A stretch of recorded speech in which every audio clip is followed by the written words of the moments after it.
అందరికీ good Friday శుభాకాంక్షలు.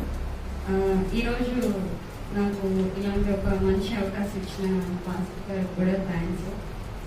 మనం మూలవాక్యం చదువుకొని ప్రేయర్ చేసుకున్నాం. మూలవాక్యము లూకా రాసిన సువార్త 23వ అధ్యాయము 24వ వచనం. లూకా రాసిన సువార్త 23వ అధ్యాయము 34వ వచనం. యేసు, తండ్రి, మీరేమి చేయుచున్నారో వీరెరుగరు కనుక వీరిని క్షమించమని చెప్పాను.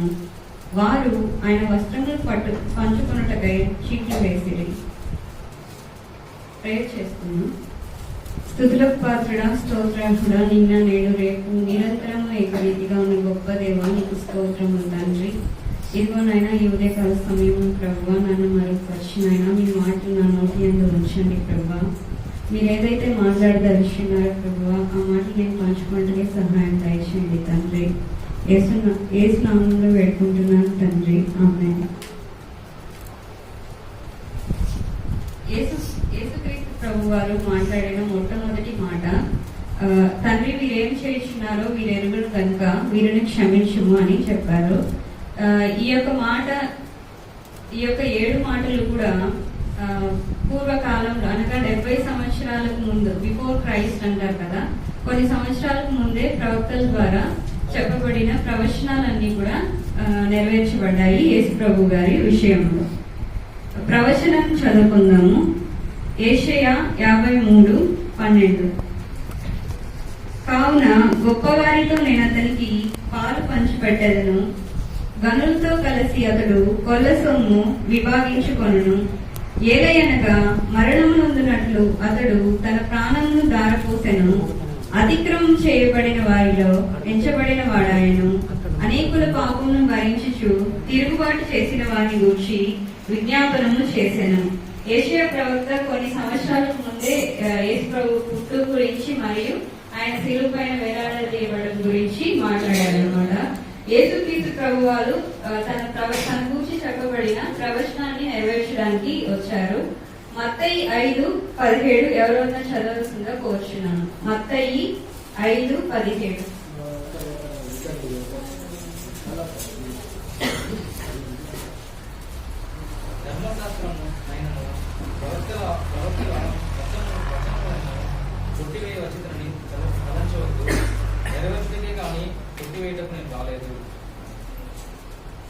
మనం చూసినట్లయితే యేసయ్య గురించిన పుట్టుక, ఆయన చేసిన పని మరియు ఆయన పరిచర్య. 33 years యేసు ప్రభు భూమి పైన ఉంటే 30 years అంట వాళ్ళ తల్లిదండ్రులకి లోబడి ఆయన పరిచర్య చేశారు. 3.5 years మాత్రం తండ్రి అయిన దేవుడి పని అనగా మినిస్ట్రీ చేశారు. అనేక మందిని స్వస్థపరిచారు, అనేక మందికి ఆయన చూపు ఇచ్చారు. నడవలేని వారిని, కుంటి వారిని, చనిపోయిన వారిని అందరినీ కూడా లేపారనమాట. ఇవన్నీ కూడా ఒక ప్రవచన వాక్యం నెరవేర్చడానికి జరిగినాయి. యేసు ప్రభువే చెప్తున్నాడు, ఆయన గురించి చెప్పబడిన ప్రవచనాన్ని నెరవేర్చడానికి ఆయన వచ్చారంట. ఈ మాటను యేసు ప్రభువు వారు శిలువలో వేలాడుతూ పలికిన మొదటి మాటగా మనకి బైబిల్ అనేది సెలవిస్తుంది. శిలువపై ఆయన వేలాడి తీసినప్పుడు అక్కడున్న శతాధిపతి, అంటే ఆయన శిలువ వేసిన వాళ్ళు ఒకరు ఈ మాటలన్నీ విని వీటిని గ్రంథస్థం చేశారంట. యేసయ్య ఈ మాటలు పలికినప్పుడు ఆయన చుట్టూ ఉన్న పరిస్థితి కనుక మనం చూసినట్లయితే 3.5 years ఆయనతో పాటు పరిచర్యలో ఉన్నారు. అంటే తన యొక్క శిష్యులు ఆయనతో పాటు తిన్నారు, తాగారు. కానీ చివరికి శిలువ వేసే సమయం ఏం చేశారంట, ఒక యోహాను తప్ప మిగిలిన వాళ్ళందరూ ఆయన వదిలి వెళ్ళిపోయారంట. ఇందులో మరి ఒక ప్రవచనం ఏంటంటే, గొర్రెల కాపరిని కొట్టుదును, గొర్రెలు చదిరిపోదురు. మత్తయి 26:31. మత్తయి సువార్త 26:31. జీసస్ క్రైస్ట్ మనకి గొర్రెల కాపరిగా ఉన్నాడు. ఆయన ఇందులో వచ్చిన వచనం ఏమంటే, ఆయన గొర్రెల కాపరిని కొట్టుదును, గొర్రెలు చెదరిపోదురు అనేసి ఈ యొక్క ప్రవచనం కూడా నెరవేర్చింది అనమాట. తర్వాత ఇంకొక ప్రవచనం ఏమంటే, యోహాను 18:12. యోహాను సువార్త 18వ అధ్యాయము 12వ వచనం. బందిపోటు దొంగను బంధించుటకు వెళ్ళినట్లు రోమా సైనికులు సహస్రాధిపతులను యూదుల బంట్రోతులను కత్తులు గుదియలు తీసుకొని వెళ్ళగా ఇస్కరియోతు యూదా ముద్దు పెట్టి ఆయనను అప్పగింపగా ఆయన పట్టుకోవడానికి ఇందాక అంకుల్ చెప్పినట్లు ఎవరినో బందిపోటు రౌడీ షీటర్ ని అరెస్ట్ చేయడానికి వెళ్ళినట్టు వెళ్ళారంట. వెళ్ళిన తర్వాత ఇందాక చెప్పారు కదా అంకుల్, యూదా వచ్చి ఆయన ముద్దు పెట్టుకొని అప్పగించారు. తర్వాత ఆయన పైన సిరీస్ ఆఫ్ ఈవెంట్స్ అన్నమాట. జీసస్ క్రైస్ట్ ని సిలువలో హ్యాంగ్ చేసే ముందు జరిగిన విశేషాలు ఏంటంటే, ఫస్ట్ ఆయనకి తల మీద ముళ్ళ కిరీటం పెట్టి మొత్తారంట. 39 కొరడా దెబ్బలు ఆయన వీపు పైన చారలుగా చీల్చివేయబడ్డాయి. మనకందరికీ తెలిసిందే కొరడా ఎలా ఉంటుందో. మేబీ ఒక పెద్ద దారం ఉంటది, దానికి కమ్మితో చేసిన హూక్ లాగా ఉంటది అనమాట. అదొక మనకి వీపు కానీ తగిలిందంటే మజిలే చినుకుతుందో, స్కిన్ చినుకుతుందో, నవ్ వెట్టింగ్స్ చినుకుతాయో మనకి తెలీదు. అలాగా 39 టైమ్స్ ఆయన్ని కొరడాతో కొట్టారంట. తర్వాత రోమా సైనికులు బరువైన శిలువను ఆయన భుజం పైన వేశారు. దూషిస్తూ అపహరిస్తూ ఆయన్ని గొల్గోతా అనే ప్లేస్ కి తీసుకెళ్లారు. అక్కడ తీసుకెళ్లిన తర్వాత ఆయన కాళ్ళకి చేతులకి పొడవాటి మేకులను దిగగొట్టారంట. ఆ దారి గుండా వెళ్తున్న వారంతా ఆయన చూసి అపహాస్యము చేశారు. ఇది జరిగిన తర్వాత ఆయనకి కుడివైపున ఒకరు ఎడం వైపున ఒకరు ఇద్దరు దొంగల్ని ఆయనతో పాటు సిలువ వేశారు. వేసిన తర్వాత రోమా సైనికులు ఆయన వస్త్రం కొరకు చీట్లు వేసుకున్నారు. ఇవన్నీ జరుగుతుండగా కొంతమంది స్త్రీల గుంపు ఒకటి ఉంది. వారంతా ఆయన ప్రేమించిన వాళ్ళు ఏడుస్తున్నారంట. ఇది మనకి యోహాను 19:25 19వ అధ్యాయం 25వ వాక్యంలో చూడొచ్చు. యేసయ్య ఈ సెలవుదారిగా ప్రయాణం చేస్తున్నప్పుడు చివరి గడియల్లో ఉన్నారు. మనం అర్థం చేసుకోవచ్చు, సహింపనలుగు కానీ వేదన ఆయనకి ఒకవైపు బ్లీడింగ్, తల నుంచి ముళ్ళ కిరీటం వలన బ్లీడింగ్, వెనకాలేమో వీపులో కొరడా దెబ్బల వలన బ్లీడింగ్. ఇవన్నీ కాకుండా ఆయనకి మిగిలిన వాళ్ళు దూషించడము, అభ్యసించడము ఇవన్నీ చేస్తున్నారు అనమాట. ఇలా ఉంటే ఒకవేళ మనం ఆ పొజిషన్ లో ఉంటే బిఫోర్ డెత్, అంటే మనం చావుకి దగ్గరగా ఉన్నామంటే మనమైతే ఏం మాట్లాడతాము? నేనైతే ఖచ్చితంగా ఎవరైతే ఈ పని చేస్తున్నారో వాళ్ళ పైన రివెంజ్ తీసుకోకుండా అయితే మనం వెళ్ళము. ఇది సహజంగా మనిషి యొక్క స్వభావం అన్నమాట. కానీ దేవాది దేవుడైన యేసయ్య ఏం చేశారంటే, అలాంటి ఒక సిచ్యువేషన్ లో డిహైడ్రేటెడ్, బ్లీడింగ్, తర్వాత భరించినలో కానీ నొప్పి, ఇలాంటి సిచ్యువేషన్ లో ఆయన తన మెల్లనైన మృదువైన స్వరంతో ఇలాంటి ఒక మాట మాట్లాడుతున్నారు. ఎవరైనా చనిపోయే ముందు వాళ్ళు ఇచ్చే మరణ వాంగ్మూలం అనేది చాలా ఇంపార్టెంట్. చివరి మాటల్ని చాలా వరకు గుర్తు పెట్టుకుంటారు. మన ఇళ్లలో ఓల్డ్ ఏజ్ వారు, మన నాన్నమ్మ గాని అమ్మమ్మ గాని ఎవరైనా ఉంటే చివరి టైంలో ఎవరితో మాట్లాడారు, ఏం చేశారు అన్నది మనకి చాలా గుర్తుంటుంది. అది చాలా స్పెషల్ కూడా. అలాగే జీసస్ క్రైస్ట్ చనిపోయే ముందు కూడా ఆయన ఒక మరణ వాంగ్మూలం అనేది ఇచ్చారు. ఇదేంటంటే సర్వలోకానికి కూడా ఒక మాదిరికరంగా, ఒక ఎగ్జాంపుల్ గా, ఒక ఇదిగా ఉన్నది. అంటే దాన్ని బట్టి మనం నడుచుకోవాల్సిన వారిగా ఉన్నామన్నమాట. ఇందులో చూసినట్లయితే యేసు తండ్రి వీరేం చేయించున్నారో వీరెరుగక వీరిని క్షమించమని చెప్పెను. వారు ఆయన వస్త్రములు పంచుకొనుటకై చీట్లు వేసిరి. ఇక్కడ చూస్తే తండ్రిని కూర్చి ఆయన మొరపెడుతున్నారు. తండ్రికి ఆయన ప్రేయర్ చేస్తున్నారు, లేదా తండ్రిని ఆయన వేడుకుంటున్నారు. ఈ భూమి మీద నరావతారంగా యేసు ప్రభు వచ్చింది మొదలుకొని ఆయన చిన్న ప్రాయం నుంచి తండ్రితో ఆయనకి మంచి సహవాసం అనేది ఉంది. ఇది అనేక సందర్భాల్లో కూడా మనం చూడొచ్చు. ఆయన ఒక్కడిగా తన ఒక పేరు కోసమే తనే ఈ మహత్కార్యాలు చేస్తున్నట్లు గాని, స్వస్థత చేస్తున్నట్లు గాని, అద్భుతాలు చేస్తున్నట్లు గాని ఎక్కడ మనం చూడము. ఇవన్నీ చేసినా కూడా యునైటెడ్ విత్ గాడ్ అన్నమాట. తండ్రి అయిన దేవుడు, కుమారుడైన దేవుడు మరియు పరిశుద్ధాత్మ దేవుడు. ఈయన ఎప్పుడు కనపరుస్తూ ఉన్నారు. మొట్టమొదటిగా చూసినట్లయితే తండ్రి అయిన దేవుడు, కుమారుడైన దేవుడు ఇద్దరును ఒకటే ఉన్నారు. యోహాను 17వ అధ్యాయము 11వ వచనం చదవవలసిందిగా కోరుచున్నాను. యోహాను సువార్త 17వ అధ్యాయం 11వ వచనం. నేను ఇకను లోకంలో ఉండును గాని వీరు లోకంలో ఉన్నారు. నేను నీ ఎదుకు వచ్చుచున్నాను. పరిశుద్ధుడు అయిన తండ్రి, మనం ఏకమై ఉన్నలాగున వారిని ఏకమై ఉండునట్లు నీవు నాకు అనుగ్రహించిన నీ నామమందు వారిని కాపాడుము. ఇక్కడ చూసినట్లయితే తండ్రి అయిన దేవుడు, కుమారుడైన దేవుడు ఇద్దరు కూడా ఒకటే అని యేసు ప్రభు వారు సాక్ష్యం ఇస్తున్నారు. అలాగే ఎవరైతే జీసస్ క్రైస్ట్ కి అనుగ్రహించబడ్డారో, అంటే మనం అందరం విశ్వాసులం కావచ్చు, ఆయన పేరిట ఆయనను మొక్కే ప్రతి ఒక్కరు కూడా వీరిని కాపాడవలసిందిగా ఆయన వేడుకుంటున్నారు. తర్వాత రెండో సందర్భం ఏమంటే, శిష్యులు ప్రార్థన చేయడం మాకు నేర్పించమని అడిగినప్పుడు పరలోకమందున మా తండ్రి అని ప్రార్థన చేయమని నేర్పిన యేసయ్యని వాళ్ళ శిష్యులు వచ్చి అడిగారు, మాకు ప్రేయర్ చేయడం ఎలాగో తెలియదు, మాకు నేర్పండి అన్నప్పుడు మత్తయి 6వ అధ్యాయంలో చూస్తే మొదటగా తండ్రిని కనపరచడం, ఆయన రాజ్యాన్ని కనపరచడం యేసు ప్రభు చేశారు. మత్తయి 6వ అధ్యాయం 9వ వచనం. కాబట్టి పరలోకమందున్న మా తండ్రి, నీ నామం పరిశుద్ధపరచబడును గాక, నీ రాజ్యం వచ్చిన గాక, నీ చిత్తం పరలోకం నెరవేరుతున్నట్లు భూమి మీద నెరవేరును గాక.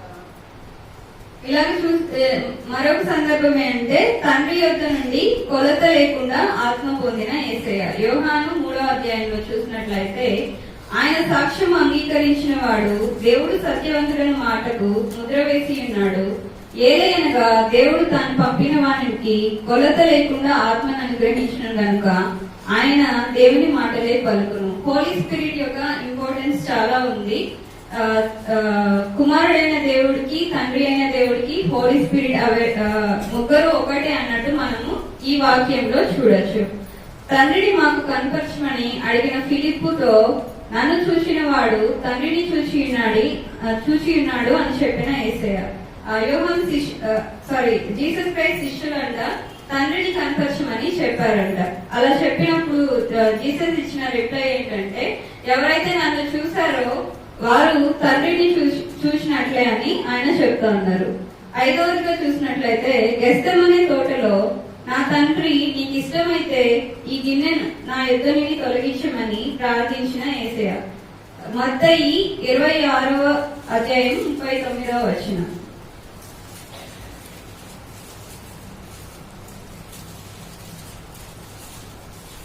కొంత దూరం వెళ్ళి సాగిలపడి, నా తండ్రి, సాధ్యమైతే ఈ గిన్నె నా ఇద్దరు తొలగిపోనిమ్ము, అయినను నా ఇష్ట ప్రకారం కాదు, నీ చిత్త ప్రకారమే కానిమ్మని ప్రార్థించాను.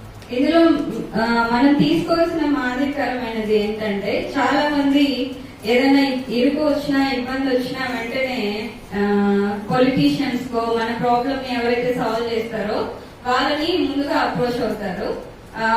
దేవుడికి ప్రేయర్ చేయాలి అన్న తలంపునే వదిలేస్తారనమాట. కానీ దేవాది దేవుడైన యేసు ప్రభువే ఆయన కొంత దూరం వెళ్లి సాగిలపడి ప్రేయర్ చేశారంట. మనకు తెలిసిందే, మనం ప్రేయర్ చేయాల్సి వస్తే కూర్చుంటాము లేదా నిల్చుంటాము. చాలా మంది పడుకొని కూడా ప్రేయర్ చేస్తారు. కానీ ప్రభు అయిన యేసు ప్రభు ఏం చేశారంటే సాగిలపడి ప్రేయర్ చేశారంట. ఆ సమయంలో కూడా తండ్రిని ఆయన వేడుకున్నారు. తర్వాత చూసినట్లయితే చాలా ప్రాముఖ్యంగా సిలువలో తండ్రిని జ్ఞాపకం చేసుకొచ్చు విజ్ఞాపన చేయించున్నాడు. సిలువపై వేలాడదీసినప్పుడు కూడా ఆయన తండ్రితో ఆయన మాట్లాడుతున్నారు. మనం నేర్చుకోవాల్సిన విషయం ఏమంటే, ఆయన ఎందుకొరకు ఈ విజ్ఞాపన చేశారు, వీరేం చేస్తున్నారో వీరెరుగురు కనుక వీరిని క్షమించమని చెప్పారనమాట. ఇక్కడ వీరు అంటే ఎవరు? లిస్ట్ ఆఫ్ పీపుల్ ఉన్నారు. ఎవరెవరిని ఆయన క్షమించమని అడిగారు. మొట్టమొదటిగా తనను ముద్దు పెట్టి అప్పగించిన ఇస్కరియోతు యూదా కారణంగానే యేసు ప్రభువు అప్పగించబడినారు కాబట్టి. తర్వాత అబద్ధ సాక్ష్యములు చెప్పిన వారు. నెక్స్ట్ చూసినట్లయితే తన ముఖముపై ముసుగు వేసి అరచేతులతో కొట్టి నిన్ను కొట్టినదెవరో ప్రవచింపుమని గేలి చేసిన వారు, తనను ప్రశ్నించిన పిలాతుని, తృణీకరించిన హేరోదుని, తర్వాత తనను సిలువ వేయుటకు అప్పగించిన ప్రధాన యాజకులు, శాస్త్రులు, పరిసయ్యులు, పెద్దలు, తనను సిలువ వేయమని కేకలు వేసిన ప్రజలు, తనను కొరడాలతో కొట్టిన వారు, తనకు అన్యాయపు తీర్పు తీర్చిన వారు, తల మీద ముండ్ల కిరీటం పెట్టిన వారు, తనని అభ్యసించిన వారు, తనపై ఉమ్మి వేసిన వారు, తను దూషించిన వారు, తర్వాత తన కాళ్ళకి చేతులకి మేకులు దిగగొట్టిన వారు, వీరందరూ కూడా వారికి తెలియకుండా చేశారు, వీరిని క్షమించమని ఆయన వేడుకుంటున్నారు. ఇందాక అంకల్ చెప్పినట్లు ప్రాముఖ్యంగా 2 విషయాల గురించి ఇక్కడ చెప్పబడింది. ఏం తప్పు చేశారు, ఎందులో మిస్టేక్ చేశారు అంటే, ఫస్ట్ బరబ్బాను విడుదల చేయమని కోరడం అంట. బరబ్బాస్ ని విడుదల చేయాలా, జీసస్ క్రైస్ట్ ని విడుదల చేయాలా కోరుకోండి అంటే, వీళ్ళు ఏం చేశారు, జీసస్ క్రైస్ట్ ని సిలువ వేయండి, బరబ్బాని మాకు వదిలివేయండి అని చెప్పడం. తర్వాత వాని రక్తము మా మీద మా పిల్లల మీద ఉండను కాక అని చెప్పడం. ఎవరి రక్తము, ఎవరినన్నా అన్యాయంగా చంపితే లేదా వాళ్ళకి ఏదైనా కీప్ చేస్తే వారి యొక్క రక్తం అనేది మన పైన ఉంటది. ఇక్కడ ఏం చేశారంటే, ఆ గ్రూప్ లో ఉన్న మనుషులంట వాళ్ళ నీతివంతులైన యేసు ప్రభు రక్తము మా పైన ఉండని, మా పిల్లల పైన కూడా ఉండని అని చెప్పారంట. వీరందరినీ కూడా ప్రభు అయిన యేసయ్య క్షమించమని వేడుకుంటున్నారు. ఇక్కడ మనకు ఒక డౌట్ వస్తుంది, యేసు ప్రభువే తన శరీరధారిగా ఉన్నప్పుడు చాలా మంది పాపాలని క్షమించారు. న్యూ టెస్ట్మెంట్ లో చూసినట్లయితే లూకాసు వార్త, మత్తయి, యోహాను వీటిలో చాలా ఎగ్జాంపుల్స్ ఉంటాయి. మనం ఒక ఎగ్జాంపుల్ చూద్దాము. మత్తయి 9వ అధ్యాయము 6వ వచనం.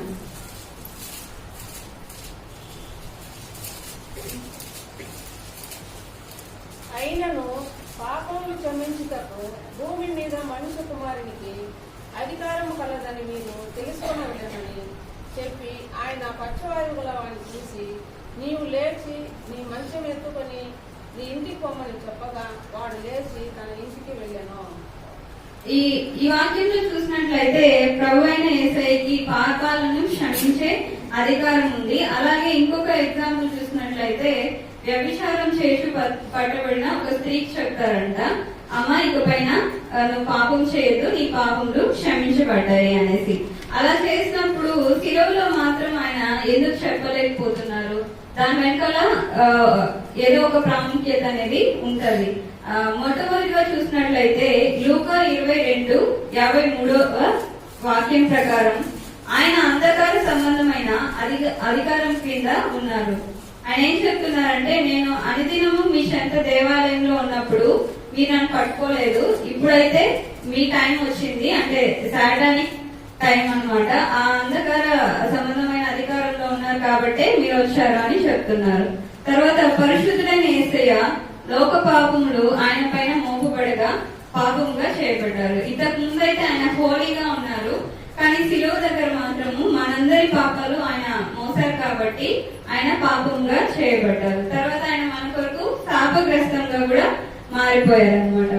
ఇందులో ఎవరిని క్షమించమని కోరుతున్నారు మనం చూసాము. ఇంకా మనం యేసయ్య చెప్పిన మాట ద్వారా మనం కూడా వేరే వారిని క్షమించాల్సిన వారమై ఉన్నాము. ముఖ్యంగా మనం ఎవరెవరిని క్షమించాలి అనేసి నేర్చుకున్నాం. మత్తయి 5:44.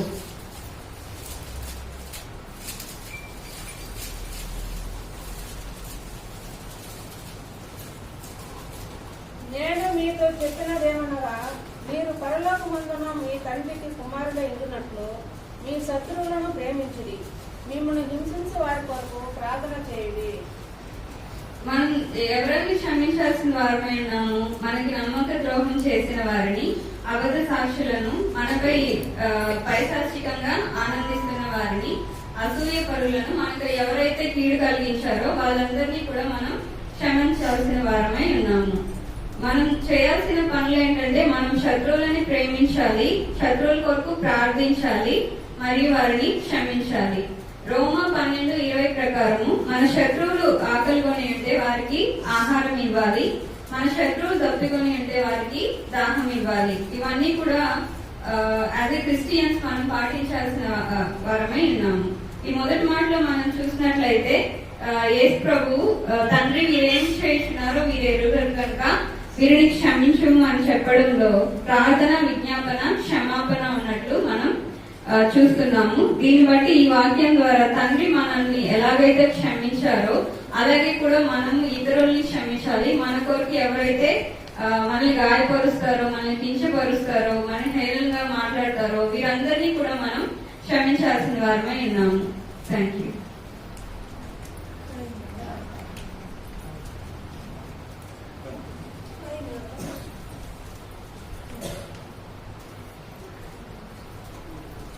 అలాగే ఇలా ఉండదు. సిలువలో ఆ సిలువలో ఆ ఘోర కల్వరిలో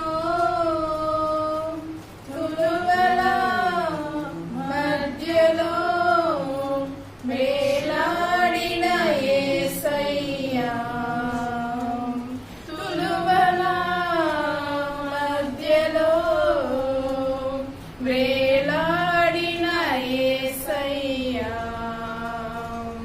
బలి అయిన యేసయ్యా, బలి అయిన యేసయ్యా, బలి అయిన యేసయ్యా, బలి అయిన యేసయ్యా,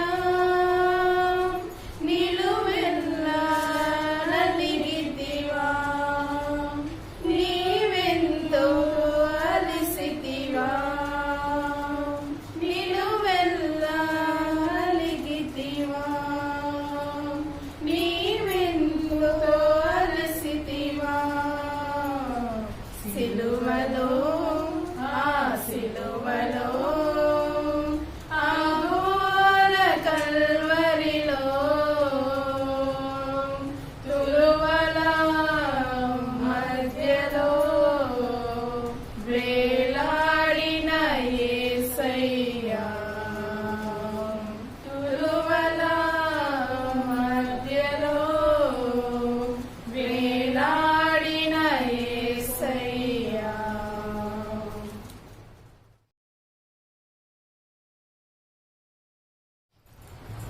దేవునికి స్తోత్రములు.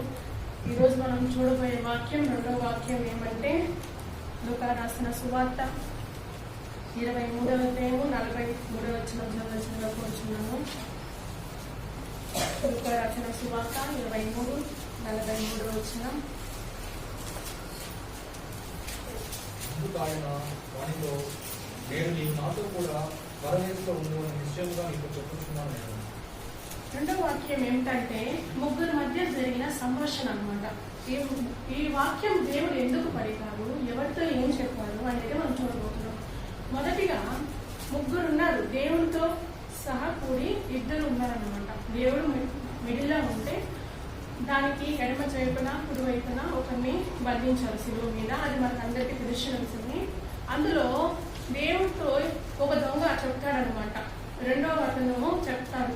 ఏమని చెప్తాడంటే, మీరు దూషిస్తారనమాట దేవుణ్ణి.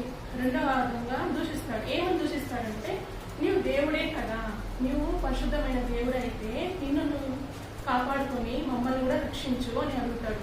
అప్పుడు మొదటి దొంగ చెప్తాడు, దేవుని ఎందుకు దూషిస్తావు, దేవుని దూషించే అర్హత మనకు లేదు అనేసి అంటున్నాడు. అప్పుడు మొదటి ఆయన ఏం చెప్తాడంటే, ప్రభువా, నేను మీ యొక్క పరలోక రాజ్యంలోకి వచ్చినట్లయితే మీరు నాకు ఆ పరలోక రాజ్యంలో స్థలం ఇవ్వమని చెప్తాను. ఎవరు? మొదటి దొంగ. ఆ మొదటి దొంగ ఆ వాక్యం ఎందుకు చెప్పబడినదంటే, అతను అనుగ్రహించుకున్నాడు. అంటే తన దేవుడని, ఆ స్పష్టని, ఆయన యొక్క దేవుడని, ఆ యొక్క ఆలోచన తత్వాన్ని ఆ బిడ్డలోకి వచ్చిందనమాట. అది ఏ విధంగా వచ్చిందంటే, ఆయనకి తెలిసిపోయింది ఇది పరిశుద్ధమైన దేవుడు, ఇది నిశ్చయముగా దేవుడు కాబట్టి మనకి ఇంత మాత్రం ఆయన ఇంత ఓర్పుతో ఇలాంటి పరిస్థితుల్లో సిలువ వేయబడింది, బాధతో కృంగిపోచున్నాడు, ఒక పక్క నొప్పితో అలమటిస్తున్నా కానీ ఇలాంటి పరిస్థితిలో కూడా మన దేవుడైన యెహోవా మన గురించి చెప్పినప్పుడు ఈ వాక్యాన్ని ఆ దొంగతో చెబుతున్నాడు. మొదటి వాక్యము అంటే నేను నిశ్చయముగా నీతో వాగ్దానం చేయుచున్నాను, అంటే మీకు ప్రామిస్ చేయుచున్నాను, నిశ్చయముగా నా యొక్క పరలోక రాజ్యంలో నీకు స్థలం అనేది ఖచ్చితంగా ఉంటుందని చెప్తున్నాడు. ఆ కాన్ఫిడెంట్ గా చెప్పేటప్పుడు దేవుడు అలాంటి పరిస్థితుల్లో కూడా మనని ఎంతోగానో ఆలోచించి మన గురించి మన యొక్క పాపాల కొరకే ఆయన శిలువలో మరణించింది. అది అందరికీ తెలిసిన విషయమే మనకి. అయినా కూడా అలాంటి పరిస్థితుల్లో ఘోరమైన స్థితిలో అనుమతిస్తున్నాడు దేవుడు. అలాంటి పరిస్థితుల్లో కూడా మన గురించి ఆలోచిస్తున్నాడంటే ఎంత గొప్ప దేవుడు అని మనం ప్రశ్నించుకోవాల్సింది ఉంటుంది. అందులో దొంగ దూషిస్తున్న దొంగని చూసి చెప్తున్నాడు ఇంకో దొంగ, నీవు దేవునికి భయపడవా? మనకైతే ఇది న్యాయమే, ఈయన ఏ తప్పిదము చేయలేదు అని 3 మాటలు పలికినాడు అనమాట. ఏ దొంగ? మొదటి దొంగ దూషిస్తున్నాడు, రెండో దొంగను చూసి చెప్తున్నాడు ఈ 3 మాటలు, నువ్వు దేవునికి భయపడవా అని మొదటి వాక్యం. ఇంకోటి వచ్చి మనకైతే ఇది న్యాయమే. మూడవది వచ్చి ఈయన ఏ తప్పిదము చేయలేదు. ఈయన అంటే అక్కడ ప్రభు అన్నమాట. ప్రభు అయిన యేసుక్రీస్తు ఏ తప్పిదము చేయలేదు, అయినా ఇలాంటి స్థితిని అనుభవిస్తున్నాడు అంటే నువ్వు గ్రహించలేకపోతున్నావా అని రెండో అతన్ని చూసి చెప్తున్నాడు మొదటి దొంగ. అందులో మనం చూసినట్లయితే మొదటి దొంగ ఎలా అనిపిస్తున్నాడంటే మారు మనసు పొంది ఉన్నాడు. అందరి వరకు ఆయన ఎలా ఉన్నాడో తెలియదు, కానీ ఆ మొదటి దొంగ రెండో దొంగ చెప్పేటప్పుడు ఆయన మారు మనసు పొంది, మొదటి దొంగ మారు మనసు పొంది ఆయన దేవుడని గుర్తింపు వచ్చింది ఆయనకి. ఆ టైంలో ఆ గుర్తింపు అనేది వచ్చింది కాబట్టి ఆ సమయంలో ఆయన దేవుడని అనుగ్రహించి రెండో దొంగ దూషిస్తుంటే ఆయనకి నచ్చజెప్పుచున్నాడు, ఇది మనకి ఇది న్యాయమే, ఇది దేవుడికి అసాధ్యమైనది ఏమీ లేదు, దేవుడని గ్రహించమని మారు రూపంలో చెప్తున్నాడు. అంటే సూటిగా చెప్పకుండా మారు రూపంలో ఆయన తెలియజేస్తున్నారు, ఇది మనకి న్యాయమే, ఇది నువ్వు దేవునికి భయపడవా అని ప్రశ్నిస్తున్నారు. అదే విధంగా అప్పుడు రెండో దొంగ దూషించేటప్పుడు చెప్పినప్పుడు దేవుడు ఫస్ట్ దొంగకి చెప్పినాడు అనమాట, నిశ్చయముగా నేను ఈ పరలోక రాజ్యంలోకి వచ్చినప్పుడు ఖచ్చితంగా నేను ఈ స్థలం అనేది ఏర్పాటు చేసి ఉంటాను అని చెప్పేసి చెప్పున్నాడు అనమాట. అదే విధంగా మనం ఇంకో వచనం చూసినట్లయితే మనమైతే ఏం చేస్తుంటామండి అలాంటి పరిస్థితుల్లో, అంటే సిలువ వేయబడి ఉంది, రక్తం అనేది చిందుతుంది, ఆకలి అనేది ఒక పక్క, దప్పిక అనేది ఒక పక్క, ఇన్ని విషయాలు ఉండేటప్పుడు కూడా దేవుడు ఎలాంటి దూషించకుండా ఆయన దగ్గర ఆయనతో ఈ వాక్యం అనేది ప్రామిస్ లాగా చెప్తున్నారంట. అంత కాన్ఫిడెంట్ గా మనం ఎంత ఆయన్ని దేవుడు అనేసి, మనం ఎంత గొప్ప దేవుడు అనేసి మనం ఎట్లయినా గుర్తించాల్సిన పరిస్థితిలో అలాంటి సమయంలో కూడా ఆయన మన దేవుడని తెలుసుకొని మన పిల్లల్ని చేయకూడదు అనేసి, ఒక తల్లి తన బిడ్డ చెడిపోతూ ఉంటే చూసి ఏ తల్లి కానీ ఊరుకోదు. అదే సమయంలో అంత బాధ కలుగుతుంది. వంకర త్రోవ వెళ్ళేటప్పుడు ఎంత బాధపడుతుందంటే ఆ తల్లి అంత బాధపడుతుంది. అదే పరిస్థితిలో ఆయన ఎంత ఘోరమైన స్థితిలో ఉన్నా కానీ మన బిడ్డలు మన కొరకే మనం తీసుకోవాలి, మనమే మనం ఆదుకోవాలని ఆ దొంగతో సమాధానంగా ఈ వాక్యం అనేది రెండో వాక్యం అనేది చెప్పినాడు అనమాట. అదే విధంగా యేసు ప్రభు అనే అతను మనం ఎన్నడూ దూషించడు, ఎన్నడూ చేయి విడబాయడు. ఆయన ఎప్పుడు కానీ మనం ఎన్ని పాపాలు చేసినా కానీ మనం దూరం అనేది పరచకుండా దగ్గరికి తప్పించుకోవడానికి చూస్తారు.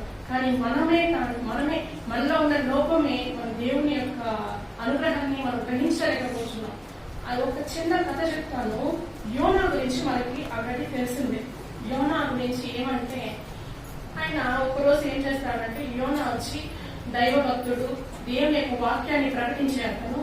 ఆయన ఏం చేస్తాడంటే దేవుడు ప్రత్యక్షమని చెప్తాడనమాట, యోనా నువ్వు నిమినే పట్టణంకి వెళ్ళు, అక్కడ కొన్ని వేల మంది జనాలు ఉన్నారు, లక్షల కొలది, వాళ్ళు పాపంలో చాలా మునిగిపోతున్నారు. పాపంలో మునిగిపోయి వారి యొక్క పనులలోనే నిమగ్నమైపోతున్నారు.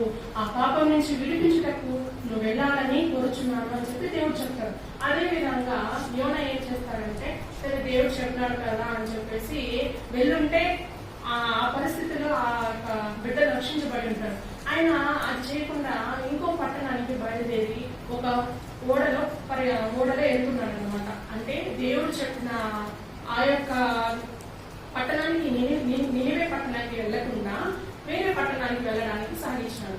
అప్పుడు వెళ్ళేటప్పుడు ఆ పడవలు వెళ్ళేటప్పుడు దేవుడు ఇంకా చెప్పిన మాట వినకుండా వేరే దానికి వెళ్ళినప్పుడు దేవునికి కోపం వస్తుంది. ఆ కోపంతో ఏం చేశాడంటే కొంచెం అలలని ఎక్కువ ఉపయోగించారనమాట. ఆ అలలో ఏం చేసిందంటే ఆ ఓడ అనేది చాలా కదలిక అనేది వచ్చింది. అందరూ ఇంకా మునిగిపోతాము, ఇంకా లేదు మనము. అక్కడుండే జనాలందరూ వారి యొక్క దేవుణ్ణి ప్రార్థిస్తుండగా అప్పుడు కొంతమంది ఈయన ప్రశాంతంగా పడుకొని ఉన్నాడు. పడుకొని నిద్రపోచుంటే అందులో ఉన్న కొంతమంది 3-4 వెళ్ళి లేపి, అయ్యా ఇంత కలవరపడుచున్నామే, ఓడలు ఎక్కడ మునిగిపోచున్నదో అని కలవరపడుచుంటే నీకు ఎలా నిద్ర వస్తుంది, ఇంత ప్రశాంతంగా నువ్వు ఎలా నిద్రపోగలుగుతావు అని ప్రశ్నించారనమాట. అందుకు అప్పుడు వెంటనే యోనా వేసి లేదు అందరూ ప్రార్థించుండగా ఆయన ఒప్పుకునేశారు. అంటే దేవుడు నన్ను నేనే పట్టణానికి వెళ్ళమన్నాడు, కానీ నేనేం చేశానంటే వేరే నా యొక్క పనుల కోసం వేరే రాజ్యానికి వెళ్తున్నాను. అది నా తప్పే, నేను చేసింది తప్పే, దేవుని మాట నేను వినలేదు. కాబట్టి మీరేం చేస్తారంటే మీరందరూ సురక్షితంగా రక్షించాలి అంటే నన్ను ఈ గోడల నుంచి నన్ను కింద పడేయండి.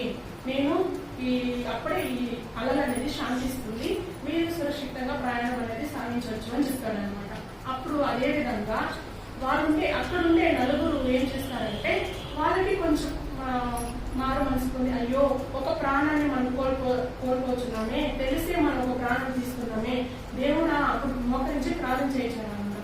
దేవుడా మేము చేసింది తప్పే, కానీ మాకు ఇలా ఒక్కరి ప్రాణం వల్ల మేము ఇంతమందిని పోగొట్టుకునేదానికి కాదు. మీ యొక్క ప్రవర్తన, మీ యొక్క వాక్యాన్ని మీరు విన్నారు కాబట్టి మీ చిత్తమే దేవా అని చెప్పేసి ఆయన్ని ఆ ఓడల నుంచి సముద్రంలోకి పడేస్తారనమాట. ఆ పడేసిన తర్వాత ఆయన ఏం చేస్తారంటే ఒక చేప అనేది ఆయన మింగేస్తుంది. ఎవరిని? యోనాని మింగేస్తుంది. మింగేసినప్పుడు 3 రోజులు ఆ చేప అట్లే ఉంది. ఆయన ఏమి తినలేదు, ఆయన ఎలాంటి గాయం కూడా ఏర్పరచకుండా అట్లే ఆ చేప అనేది కడుపులో పెట్టుకొని 3వ రోజు పొద్దున్నే ఆ నినివే పట్టణానికి ఎలా ఉన్నారు కదా దేవుడు, ఆ పట్టణంలోకి ఒడ్డున వెళ్ళి కక్కి వేసేసిందండి. అప్పుడు కక్కి వేసినప్పుడు ఆయన నేరుగా వెళ్ళి ఆ యొక్క రాజ్యంలోకి అడుగు పెట్టి ప్రజలందరినీ పిలిచి ఆయన ఏం చేసినారంటే ప్రజలందరూ పిలిపించకుండా రాజ్యంలో అందరినీ పిలిపించి పేద ధనిక అని ఎవ్వరు ఎటువంటి భేదం లేకుండా అందులో ఒక గోనె పట్టే, ఒక వస్త్రం అనమాట, పేరు వస్త్రం గోనె పట్టే కట్టుకొని అక్కడ మోకరించి ప్రార్థన చేయించారనమాట. ఒక రోజు అంతా వస్తుండి ప్రార్థన చేయొచ్చు. వాళ్ళు ఆ పాపం నుండి విముక్తి పొంది దేవుడి గురించి తెలుసుకొని మారు మనసు పొంది దాని తర్వాత ఆ రాజ్యం అనేది దేవుడి బిడ్డలోకి తీసుకున్నారనమాట. తీసుకొని ఒక రోజు ఉన్నారనమాట. ప్రకటన చెప్పేసి ఆయన దేవుడి గురించి చెప్పేసి వచ్చేసాడు. వచ్చేకంటే ఆ నినివే పట్టణం నుండి రాకుండా అందులో ఒక నినివే పట్టణంలో ఒక చివరి స్థానంలో ఏం చేస్తున్నాడంటే ఒక చెట్టు ఉందన్నమాట. ఆ చెట్టు వచ్చి దేవుడు సృష్టించాడు, అప్పటికప్పుడే సృష్టించిన ఆ చెట్టు అది. ఆ చెట్టు పెద్దదై కొన్ని రోజులు అక్కడ నివసించినప్పుడు ఆ చెట్టు పెద్దదైంది. అప్పుడు ఆయన ఏం చేస్తున్నాడంటే ఆ చెట్టుకి ఒక చిన్న గుడిసెలాగా ఏర్పాటు చేసుకున్నాడు. ఎందుకంటే నినివే పట్టణాన్ని గమనించాలి మనం. దేవుడు చెప్తున్నాడు కదా, ఇంత మనము ఆయన మాట వినకుండా ఇట్లా ఇలాంటి పరిస్థితిలో ఉండి మనం వచ్చినాం కదా, కొన్ని రోజులు ఉండి ఆ ప్రజల్ని గమనిద్దాము, ఎలాంటి పరిస్థితిలో ఉన్నారో చూద్దాము అని చెప్పేసి ఆయన కొన్ని రోజులు అక్కడ ఉన్నాడు అనమాట. అప్పుడు గుడిసె వేసుకొని ఉంటే దేవుడు అందులో ఆ చెట్లకి ఒక పురుగు పంపించాడు. ఆ పురుగు ఏం చేసిందంటే మెల్లగా ఆకుల్ని కొమ్మల్ని అన్నిటిని తినేసేసింది. అన్నిటిని తినేసిన వెంటనే ఆ గుడిసెలోకి ఏదో కొంతవరకు ఏర్పాటు చేసుకున్న ఆ చెట్టే లేకపోతే ఆ గుడిసె ఉండదు కదా, ఆ గుడిసెలోకి ఎండ అనేది పడింది. అప్పుడు చాలా ఎండ ఉండడం వల్ల ఆయన చర్మం మీద వేసి ఆ ఫస్ట్ ఆయన తట్టుకోలేక అప్పుడు చాలా బాధపడి విరక్తి పొంది తిట్టుకున్నారన్నమాట. ఆయన ఎందుకు ఇలాంటి పరిస్థితి మనకి, దీనికన్నా ఉండేదానిగా మనం వెళ్ళేది మంచిది కదా అని చెప్పేసి ఆయన అసహించుకున్నారు. అలాంటి టైంలో దేవుడు ప్రత్యక్షమై, నువ్వు ఒక్క గుడిసె వేసుకొని ఆ చెట్టు నీది కాదు, ఆ పట్టణంలో నువ్వు నివసించలేదు, అప్పటికప్పుడు ఏర్పాటు చేసుకుని ఆ గుడిసె వేసుకొని నీ యొక్క విశ్రాంతి కోసం ఉన్నావే, ఇంత చిన్న గుడిసె పోయిందానికి ఒక చిన్న ఎండ పడిందానికి నువ్వు ఇంత బాధపడుతున్నావే, నా యొక్క అనేకమైన లక్షల కొద్ది ఉన్న ప్రజలు ఎంత ఆ పాపంలో మునిగిపోతుంటే నేను వాళ్ళని ఆ పాపం నుంచి తొలగించమని ఎంతో మంది ప్రార్థించి నీతో చెప్పిన ఎడలా నువ్వు దాన్ని తప్పించుకొని వేరే పట్టణం కోరినప్పుడు అది నీకు సాధ్యమైనా అసాధ్యమైనా అని న్యాయమైనా అని అడుగున్నాడు అనమాట. అప్పుడు యోనా తన చేసిన తప్పిదనాన్ని తను చూసుకొని అందులో నుంచి మారు మనసు పొంది దాని తర్వాత దేవుని వాక్యం చేపట్టి అప్పటి నుంచి దేవుని రోజులు నడుచుకుంటూ ఆయన 10 మందికి సాక్షిపెట్టులుగా ఆలోచిస్తున్నామని ఈ రోజు కూడా మనలో కూడా చేయాల్సిన ఒకే ఒక పని. మనం పరలోక రాజ్యం వెళ్ళాలి అంటే ఫస్ట్ ఆఫ్ ఆల్ మనకు ఉండాల్సింది మనం మారు మనసు పొందాలి. ఆ మారు మనసు పొందితే మనుషులు అంటే సహజమండి, ఎవరైనా తప్పు చేస్తారు, ఎవరైనా పాపం చేసే వాళ్ళే. పాపం చేయము అని చెప్పే ఏ ఒక వ్యక్తి కూడా లేదు. చిన్న బిడ్డల నుంచి మనం పెద్ద వరకు ముసలామ వరకు ప్రతి ఒక్కరు పాపంతో కూడి ఉన్నామే. మనం బైబిల్లో చదివిన వాక్యం ప్రకారం అయితే బ్రదర్ గారు మా సండే టైం బోధించేటప్పుడు పాపం చిన్న చిన్న విషయం కూడా మనకి అది పాపం అని రాయబడింది గ్రంథంలో. అలాంటి చిన్న చిన్న విషయంలో మనం పాపం చూసినట్లయితే మనకు అది చూడగలగా అంత చిన్నగా కనిపిస్తుంది. అది పాపం కాదు, అది నార్మలే, అందరూ చేసే పని అని అనుకుంటాం. కానీ అదే పెద్ద పాపంగా బైబిల్లో రాయబడి ఉంటుంది. అలాంటి పాపం నుంచి మనం విముక్తి పొందాలి, మన దేవుడి బిడ్డగా మన పరలోక రాజ్యానికి వెళ్ళాలనే కోరిక అనే ఆకాంక్ష మనలో ఉన్నట్లయితే ఖచ్చితంగా మీరు మారు మనసు అనేది పొందాలి. మారు మనసు పొందాలి అంటే దానికి ఒకే మార్గం ఏమిటంటే ఈ యొక్క దేవుని వాక్యం, ఈ యొక్క బైబిల్ గ్రంథాన్ని మీరు చేపట్టి ఈ యొక్క బైబిల్ గ్రంథంలోని అంశాన్ని మీరు చదివి అందులో ఉండే వాక్యాన్ని మన హృదయంలో భద్రపరచుకొని మనం దాని ప్రకారం నడిచినట్లయితే ఖచ్చితంగా దేవుడు మనకి తోడుగా నీడగా ఉంటారని చెప్తున్నాను. నేను ఈ వాక్యంలో లేకుండా నాకు సొంత అనుభవం చెప్తున్నాను. నిన్నటి వరకు మా మామయ్య అసలు ఉండలేను అనే పరిస్థితిలో ఉన్నాము. అయినా ఈరోజు ఈ యొక్క ఆలయానికి వచ్చి మీ యొక్క సాక్షి దగ్గర వచ్చినాను అంటే ఖచ్చితంగా దేవుడు దేవుడితో తోడు ఉండడం వల్లే నేను ఇలాంటి పరిస్థితులు వచ్చి మీ మధ్యలో నేను ధ్యానిస్తున్నాను. ఖచ్చితంగా అండి ఎవరైనా సరే దేవుని నమ్మండి. ఆయన ఎలాంటి పని అయినా సాధ్యమని చేస్తున్నాను.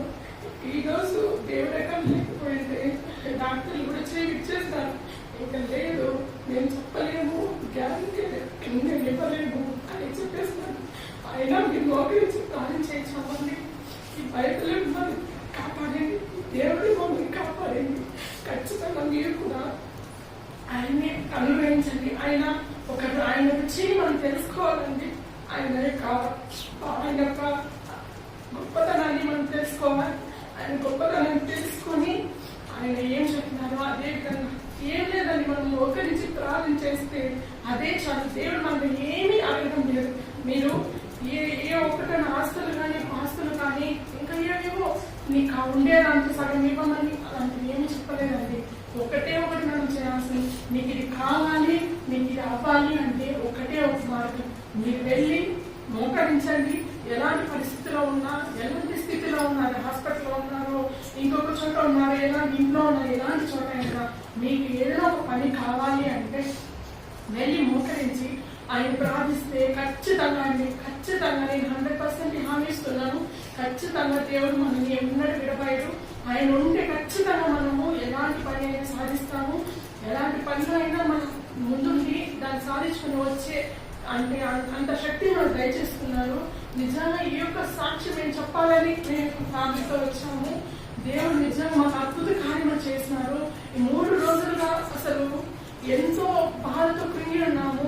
దేవుడే లేకపోతే నిజంగా డాక్టర్ వల్ల కూడా కాదండి, దేవుడు లేకపోతే ఈ రోజు ఆయన మేము కలర్ చూసిన వాళ్ళమే కాదు.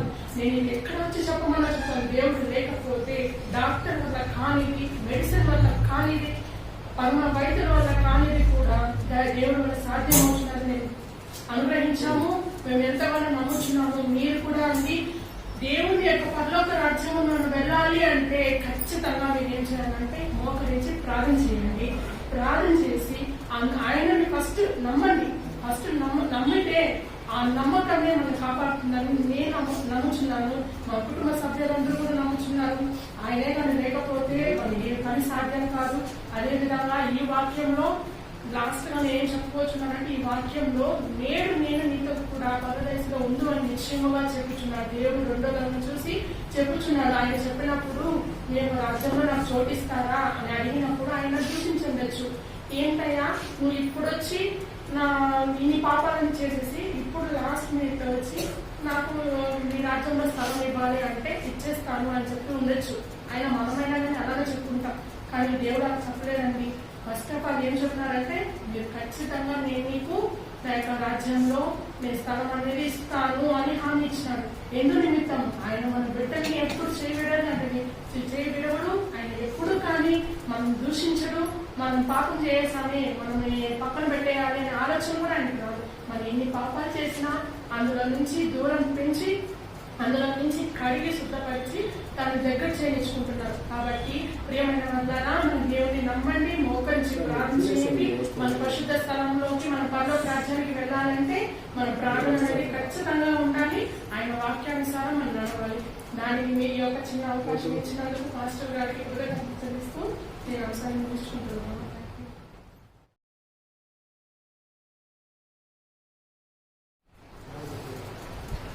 ప్రైజ్లో మూడో వార్త ధ్యానించుకునే ముందు ఒక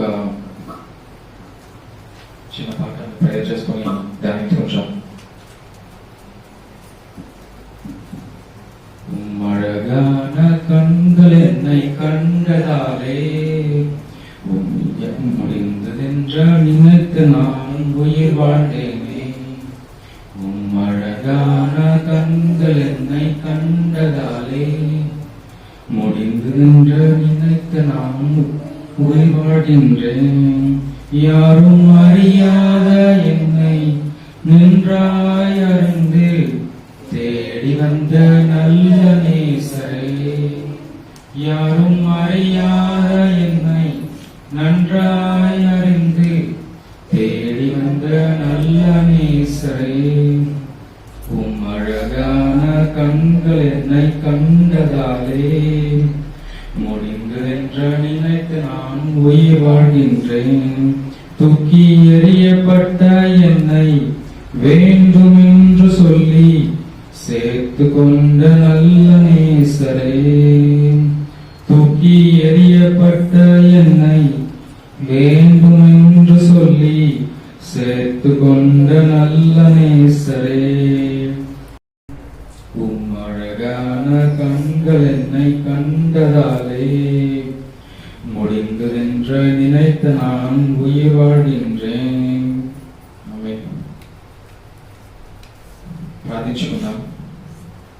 పరలోకమందున్నటువంటి మా ప్రభువా, మా పాపను రక్షించడం కోసం మేము చేసినటువంటి తప్పిదాలను పరలోకమంటి తండ్రికి అప్పగించి ప్రాణాలు ఇచ్చినటువంటి ఈ రోజున మిమ్మల్ని స్తుతించి కొనియాడి మిమ్మల్ని ప్రార్థించడానికి ఇక్కడ వచ్చినటువంటి ప్రతి ఒక్కరి కోసం మేము ప్రార్థిస్తున్నాం తండ్రి.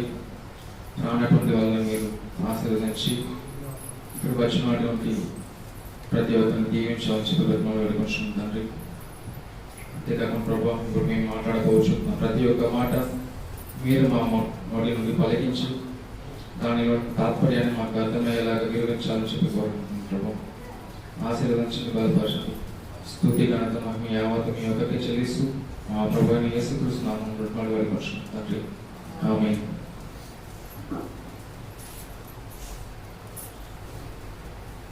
సో వాక్య భాగంలోకి వెళ్ళే ముందుగా నేను నా యొక్క పర్సనల్ ఎక్స్పీరియన్స్ కొంచెం షేర్ చేసుకుంటాను. టైం తీసుకుంటున్నందుకు క్షమించాలి. 2020 సంవత్సరం కోవిడ్లో అందరూ బాధపడ్డారు. కొంతమంది స్వర్గస్థులు కూడా అయినారు. ఆ సంవత్సరంలో ప్రతి ఒక్కరూ ఆర్థిక ఇబ్బందులు, వాళ్ళ యొక్క వ్యాపార నష్టాలు, ఉద్యోగం కోల్పోయి చాలామంది ఈ విధంగా బాధపడ్డారు. సో మేము మా పర్సనల్లో మా లైఫ్లో చూసారంటే మా చెల్లికి చూపు తగ్గింది. తను ఇక్కడే కూర్చోండి ప్రియా. సో తనకి ఏమైందంటే ఉన్నటువంటి ఒక చూపు తను చిన్నప్పటి నుంచే ఐ ప్రాబ్లం ఉంది. బట్ మేము అది కనిపెట్టే లేకుండా పోవడం వల్ల తనకు ఉన్నటువంటి ఇది ఎక్కువ అయ్యేసి తగ్గింది. అయితే డాక్టర్స్ దగ్గరికి వెళ్ళలేని పరిస్థితి, కంప్లీట్ లాక్డౌన్ ఉంది. మనం బయట కూడా వెళ్ళలేము, ఇద్దరు ముగ్గురుగా కూడా ఎక్కడ ట్రావెల్ చేయకూడదు. అలాంటి సమయంలో చూసారంటే దేవుని కృప వల్ల సిఎంసికి మేము వెళ్ళి వచ్చేవాళ్ళం. తనకి తీసుకున్నాను. చూస్తే డాక్టర్స్ ఏమో 90% వచ్చి దానికి క్యూర్ కాదని చెప్తారు. ఫస్ట్ ఒక 10% ఛాన్సెస్ ఉన్నాయి. ఆ 10% వచ్చి చూస్తే అవ్వచ్చు, అవ్వకుండా పోవచ్చు. సో ఫైనల్గా ఒక మోస్ట్లీ ఒక 9-10 టైమ్స్ ట్రావెల్ చేసి చూసి చెకప్ అంతా చేసిన తర్వాత ఒక రోజు చెప్పారు దానికి సర్జరీ చేయాల్సి ఉంటుంది, మీరు ఫినాన్షియల్గా కొంచెం అరేంజ్ చేసుకోమని చెప్పారు. మేము చేసుకున్న తర్వాత నేను ఒక రోజు ప్రేయర్ చేశాను. ప్రేయర్ అంటే రెగ్యులర్ చేసుకునేవాడిని, బట్ ఎందుకు ఆ రోజు ఒక దేవునితో గొడవ పడాలి అన్నట్లు నేను ప్రేయర్ చేశాను. దానికి ఉన్నటువంటి సమస్య చెప్పుకోలేదు, మాట్లాడలేదు, కనీసం తనకు నొప్పి అని చెప్పేంత తెలివి కూడా తనకు లేదు. ఎందుకు ప్రభావ దానికి అంత శిక్ష వేశారు అని ప్రేయర్ చేసుకున్నాం.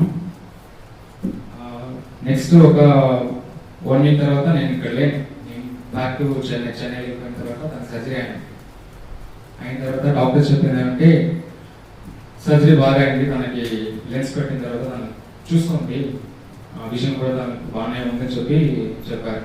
దేవుని నామమునకు స్తోత్రాలు. తర్వాత తను చూడగలిగింది, చూసి తను బాగానే ఉంది. Again some kind of problems తనకి అది బై బర్త్ ఉండడం వల్ల అది క్యూ కాలేకపోయింది. దేవుడు ఇచ్చారు, దేవుడు తీసుకున్నారు, దేవుని నామమునకు స్తోత్రాలు. సో ఇది ఆశగా నాకు చెప్పారు. తమ్ముడు ఒక రోజు క్యాన్సర్ ఉన్నప్పుడు ఫస్ట్ ట్రై చేయండి, తను తిరిగి వచ్చేసారన్నప్పుడు ఫాస్ట్ మాట చెప్పారు. అది మన చేతిలో ఏం లేదు, ప్రభు చేతిలో ఉంది, అది ఆయన చేతికి అప్పగిస్తాం. ఆయనకి ఒకవేళ అంగీకారం అయితే ఆయన గుణవంతం చేసి ఇస్తారు. సో మనం ప్రేయర్ మాత్రం చేయగలని చెప్పారు. సో అది ఆ రోజు డిసైడ్ అయ్యాం. మనం బాధపడి ఇచ్చుకొని కన్నీరు పెట్టుకున్నంత మాత్రం ఏది జరిగిపోతుంది, దేవుడి కృప వల్ల జరిగినవని చెప్పి ఒక దృఢ నిశ్చయంతో తనకి ఉన్నాము. తన కోసం మీరు ప్రైజ్ కూడా చేయవలసిన కోరుకుంటున్నాను. Thank you. తీసుకున్న చదవాలి, వాక్య భాగం చదువుతున్నాను. యోహాను రాసిన సువార్త 19వ అధ్యాయం 26-27 వచనం.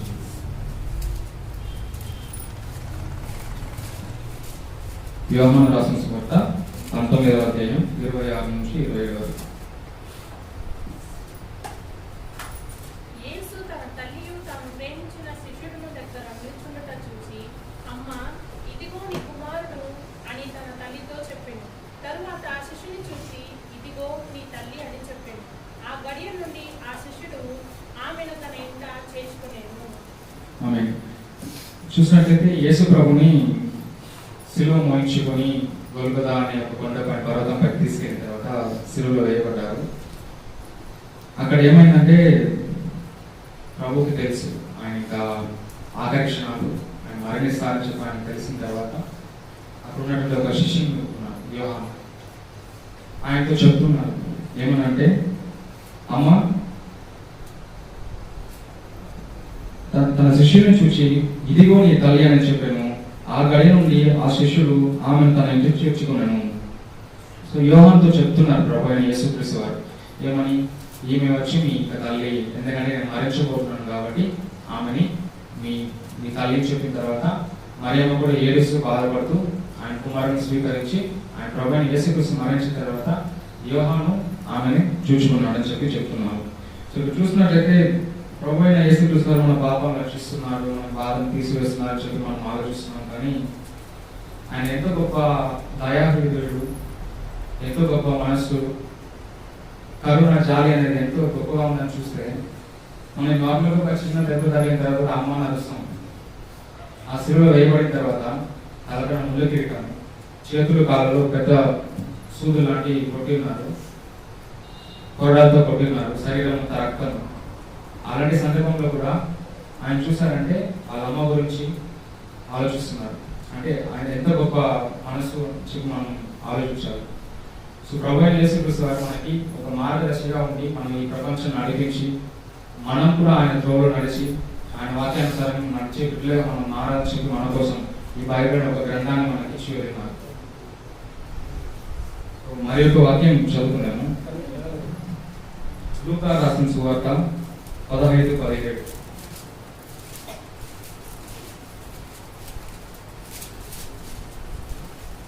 లూకా రాసిన సువార్త 15వ అధ్యాయం 17వ వచనం.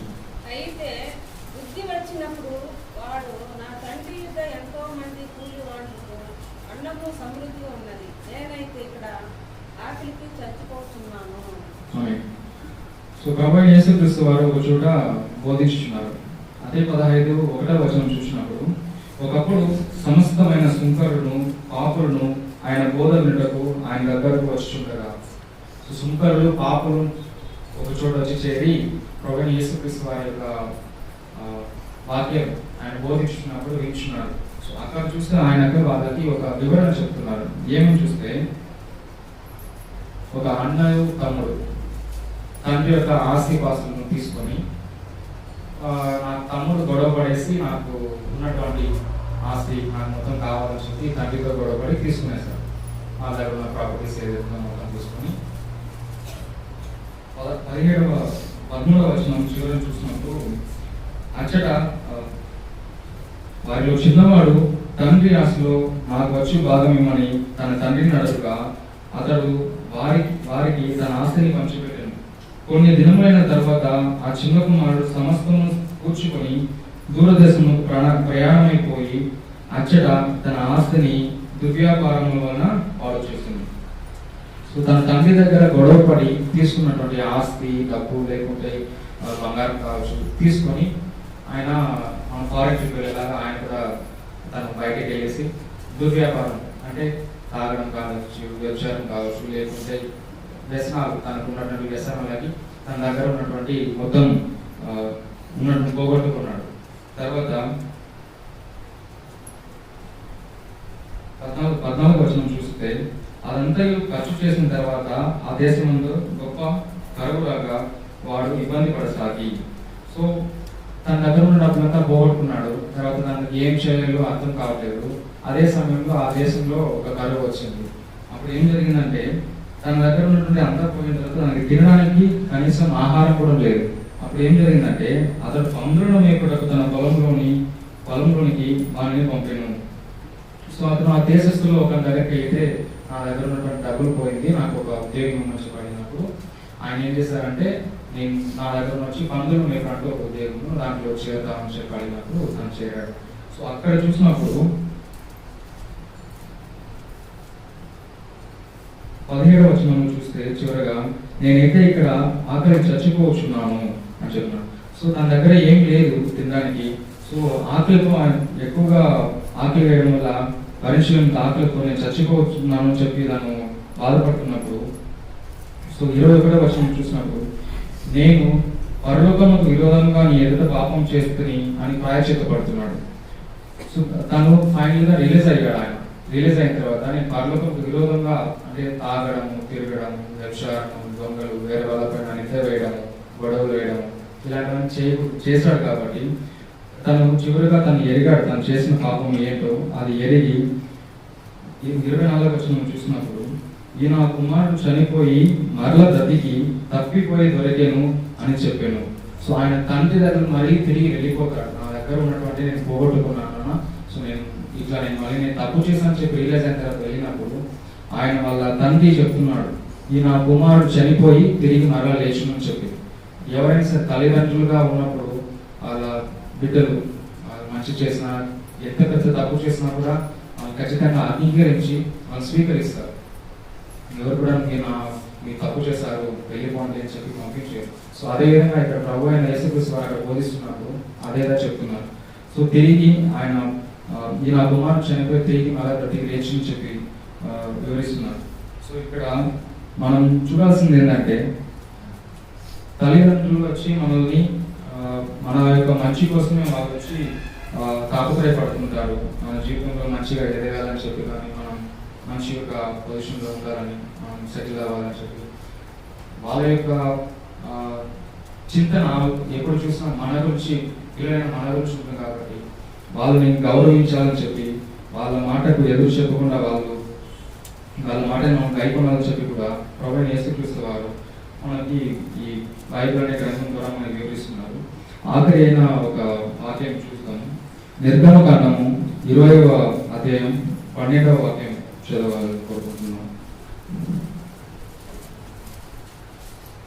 నీ దేవుడైన యెహోవా నీకు అనుగ్రహించు దేశములో నీవు దీర్ఘాయుష్యవంతుడగు నీ తండ్రిని నీ తల్లికి సన్మానించుము. ఆఖరిగా చూసినట్లయితే నీ తండ్రిని నీ తల్లిని సన్మానించమని చెప్తున్నారు. సో ప్రభువైన యేసుక్రీస్తు వారు ఏమని చెప్తున్నారంటే, మనం తల్లిదండ్రులను వచ్చి సన్మానించాలంటే డైలీ కూర్చోబెట్టి వాళ్ళకి సాలవాలు వేసి పూలమాల వేసి అట్లాగా వాళ్ళ యొక్క మాటలు మనం భయపడాలి. వాళ్ళు చెప్పేది మన కోసమే చెప్పి మనం దాన్ని ఎరిగి దాని ప్రకారం మనం నడుచుకోవాలి. ఎందుకంటే వాళ్ళ యొక్క చింతన ఎప్పుడు మన యొక్క ఫ్యూచర్ గురించి ఉంటుంది కాబట్టి తల్లిదండ్రులను వచ్చి బాధ పెట్టకుండా మనం వాళ్ళ యొక్క మార్గం వాళ్ళు చెప్పే వాళ్ళు సూచించే సూచనలు పాటిస్తూ మనం దాన్ని గాయపడాలని చెప్పి చెప్తున్నారు. సో రీసెంట్గా ఒక ఢిల్లీలో ఒక ఇన్సిడెంట్ జరిగింది. అందరూ చూస్తుంటారు టీవీలో. 76 సంవత్సరాలు ఒక ముస్లాం వాళ్ళ కొడుకు కొట్టాడు. ఎందుకంటే రీజన్ చెప్పి చూస్తే వాళ్ళ అపార్ట్మెంట్ కింద చూస్తే అదే అపార్ట్మెంట్లో ఉండే అతను కార్ పార్కింగ్ చేస్తున్నాడని చెప్పి అతను వచ్చి చూస్తే ఈమె ఆ ముస్లాం ఆయన వాళ్ళ తల్లి కిందకి వెళ్ళి వాళ్ళతో గొడవ పడుతుంది. మీరు ఎందుకు మా యొక్క ప్రదేశంలో కార్ పార్కింగ్ చేస్తారని చెప్పి గొడవ పడుతున్న సమయంలో కొడుకు దాన్ని కొద్దిగా ఇన్సల్ట్గా ఫీల్ అయ్యేసి నువ్వు ఎందుకు మా పరువు తీస్తున్నావు అని చెప్పి కిందకి వచ్చి ఆ ముసలావిడను ఒక దెబ్బ కొట్టాడు. ఆ ఒక దెబ్బతోనే ఆ స్పృహకి కింద పడిపోయి అక్కడే చనిపోయింది. దాని తర్వాత ఆయన్ని తీసుకెళ్ళి పోలీస్ స్టేషన్ పెట్టారు. సో ఇన్సిడెంట్ ఎందుకు చెప్తున్నానంటే, మన తల్లిదండ్రులు మనకి జన్మనిచ్చి మనల్ని ఇంత గొప్పగా తీర్చిదిచ్చినప్పుడు వాళ్ళ పట్ల మనం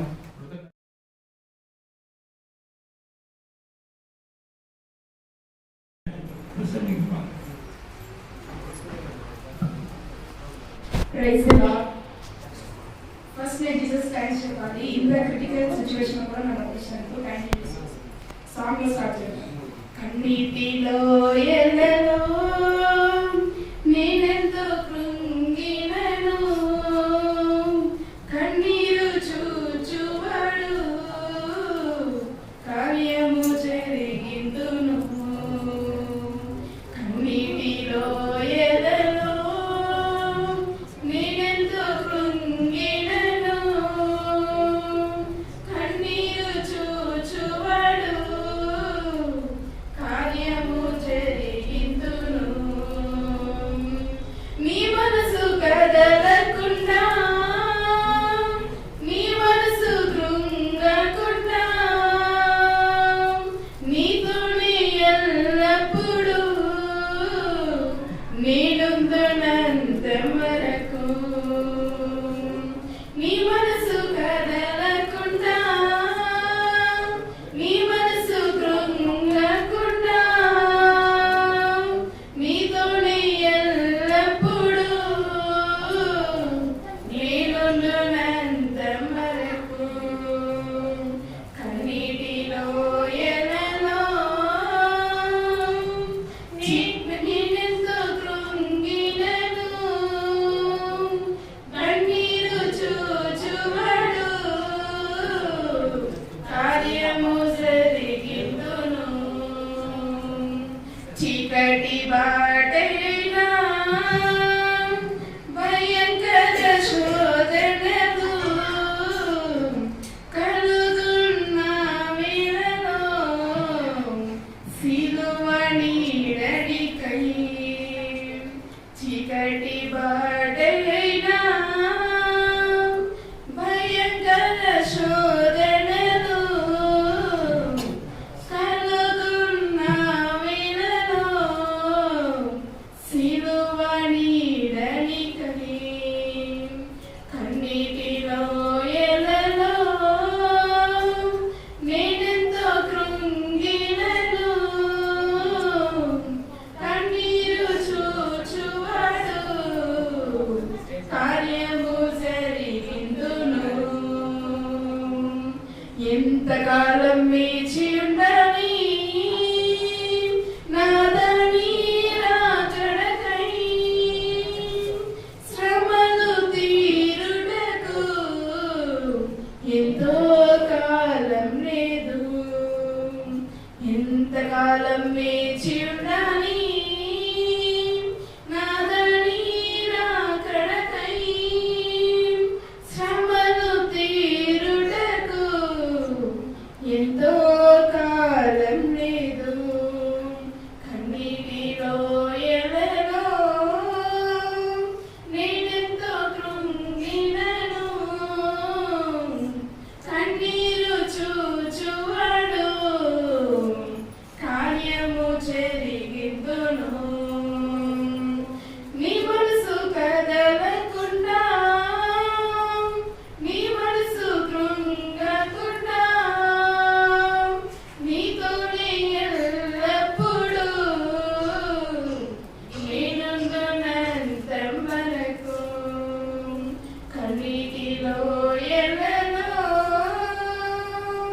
fourth word on the cross.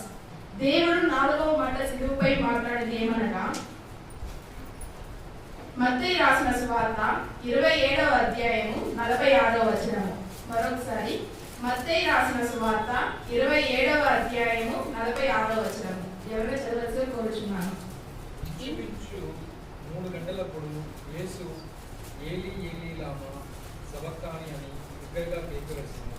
ఆ మాటకు నా దేవా నన్నెందుకు విడిచితివని అర్థం. Jesus fourth word on the cross. ఇంచుమించు 3 గంటల సేపు దేవా దేవా నన్నెందుకు చేయి విడిచితివి. ఏలీ ఏలీ లామా సబక్తాని. ఏలీ ఏలీ అన్నది హెబ్రియు భాషలో చెప్పబడినది. సబక్తాని అన్నది అరామీ భాష. దేవుడు మామూలుగా అరామీ భాషలో మాట్లాడుతున్నాడు. ఏలీ ఏలీ లామా సబక్తాని అని ఈ మాట అతి భయంకరంగా కృంగిపోయి ఆవేదనతో కన్నీళ్లతో దుఃఖంతో చెప్పిన మాట. ఈ 7 మాటల కంటే ఇది అతి వేదకరమైన మాట. దేవుడు ఎందుకు ఈ మాటలో సిలువలో చెప్పబడుతున్నారనేది విన్నాం. యేసయ్య మనము చేసిన తప్పులని క్షమించువాడు. మనం ఏం పాపం చేసినా ఆ బిడ్డ మన కన్నీరు ప్రార్థనతో తుడిచువాడు. మామూలుగా మనము తప్పు చేసి ట్రై చేసినప్పుడు మనం అంటుంటాం, మనం చేసిన చిన్న తప్పులే, మనం ట్రై చేసి సరిపోతుంది కదా అని. అది కాదు, మనం ఏ తప్పు చేసినా దేవుడు మనకు భయంతో ఆ తప్పుని మానాలి. దేవుడు దేవుడు అంటే దేవుడు ఎలా ఉన్నారు తెలుసా? మీ యొక్క హృదయంలో మాట్లాడుతాడు. నేను నిన్న చాలా నా పర్సనల్ గా జరిగిన విషయం చెప్తాను. మా బాబాయ్ హాస్పిటల్ ఉన్నాడు చెప్పినప్పుడు చాలా క్రిటికల్ గా ఉన్నాడు. ఇంకా చెప్పడేమో సిఎంస్ కి ఎమర్జెన్సీగా తొలుకో వెళ్ళాలి అని చెప్పాడు. ఆక్సిజన్ నెట్వర్క్ కావాలి, అది లేకుంటే చాలా కష్టం, తను ఊపిరి పీల్చుకో రెస్పిరేషన్ ప్రాసెస్ జరగదు అని చెప్పాడు. మీ ఫ్యామిలీ మొత్తం కలుసుకొని చాలా బాధతో కన్నీరు ప్రార్థన చేశాము. అందుకు ముందు ఫాస్టింగ్ ప్రేయర్ పెట్టినట్టు చెప్పారు. కన్నీరు ప్రార్థనకి చాలా వాల్యుబుల్ ఉంది. There is a valuable for prayer. ఆ ప్రేయర్ చేసిన హాఫ్ అన్ అవర్ తర్వాత మా ఫోన్ వచ్చింది. నార్మల్ గా ఉన్నాడు, సిఎంస్ కి అక్కర్లేదు, ఇక్కడ మా ఉన్న హాస్పిటల్ ట్రీట్మెంట్ చేస్తారంట, 3 days తర్వాత కోల్పోతాడు అని చెప్పారు. Praise the Lord. ఇలా దేవుడు 3 గంటల సేపు ఏలీ ఏలీ లామా సబక్తాని అని బిగ్గరగా కేక వేస్తును. ఎంతో బాధతో తండ్రి అయిన దేవుడిని కుమారుడైన దేవుడు, నా దేవా నన్ను ఎందుకు చేయి విడిచితివి, నా దేవా నన్ను ఎందుకు చేయి విడిచితివి.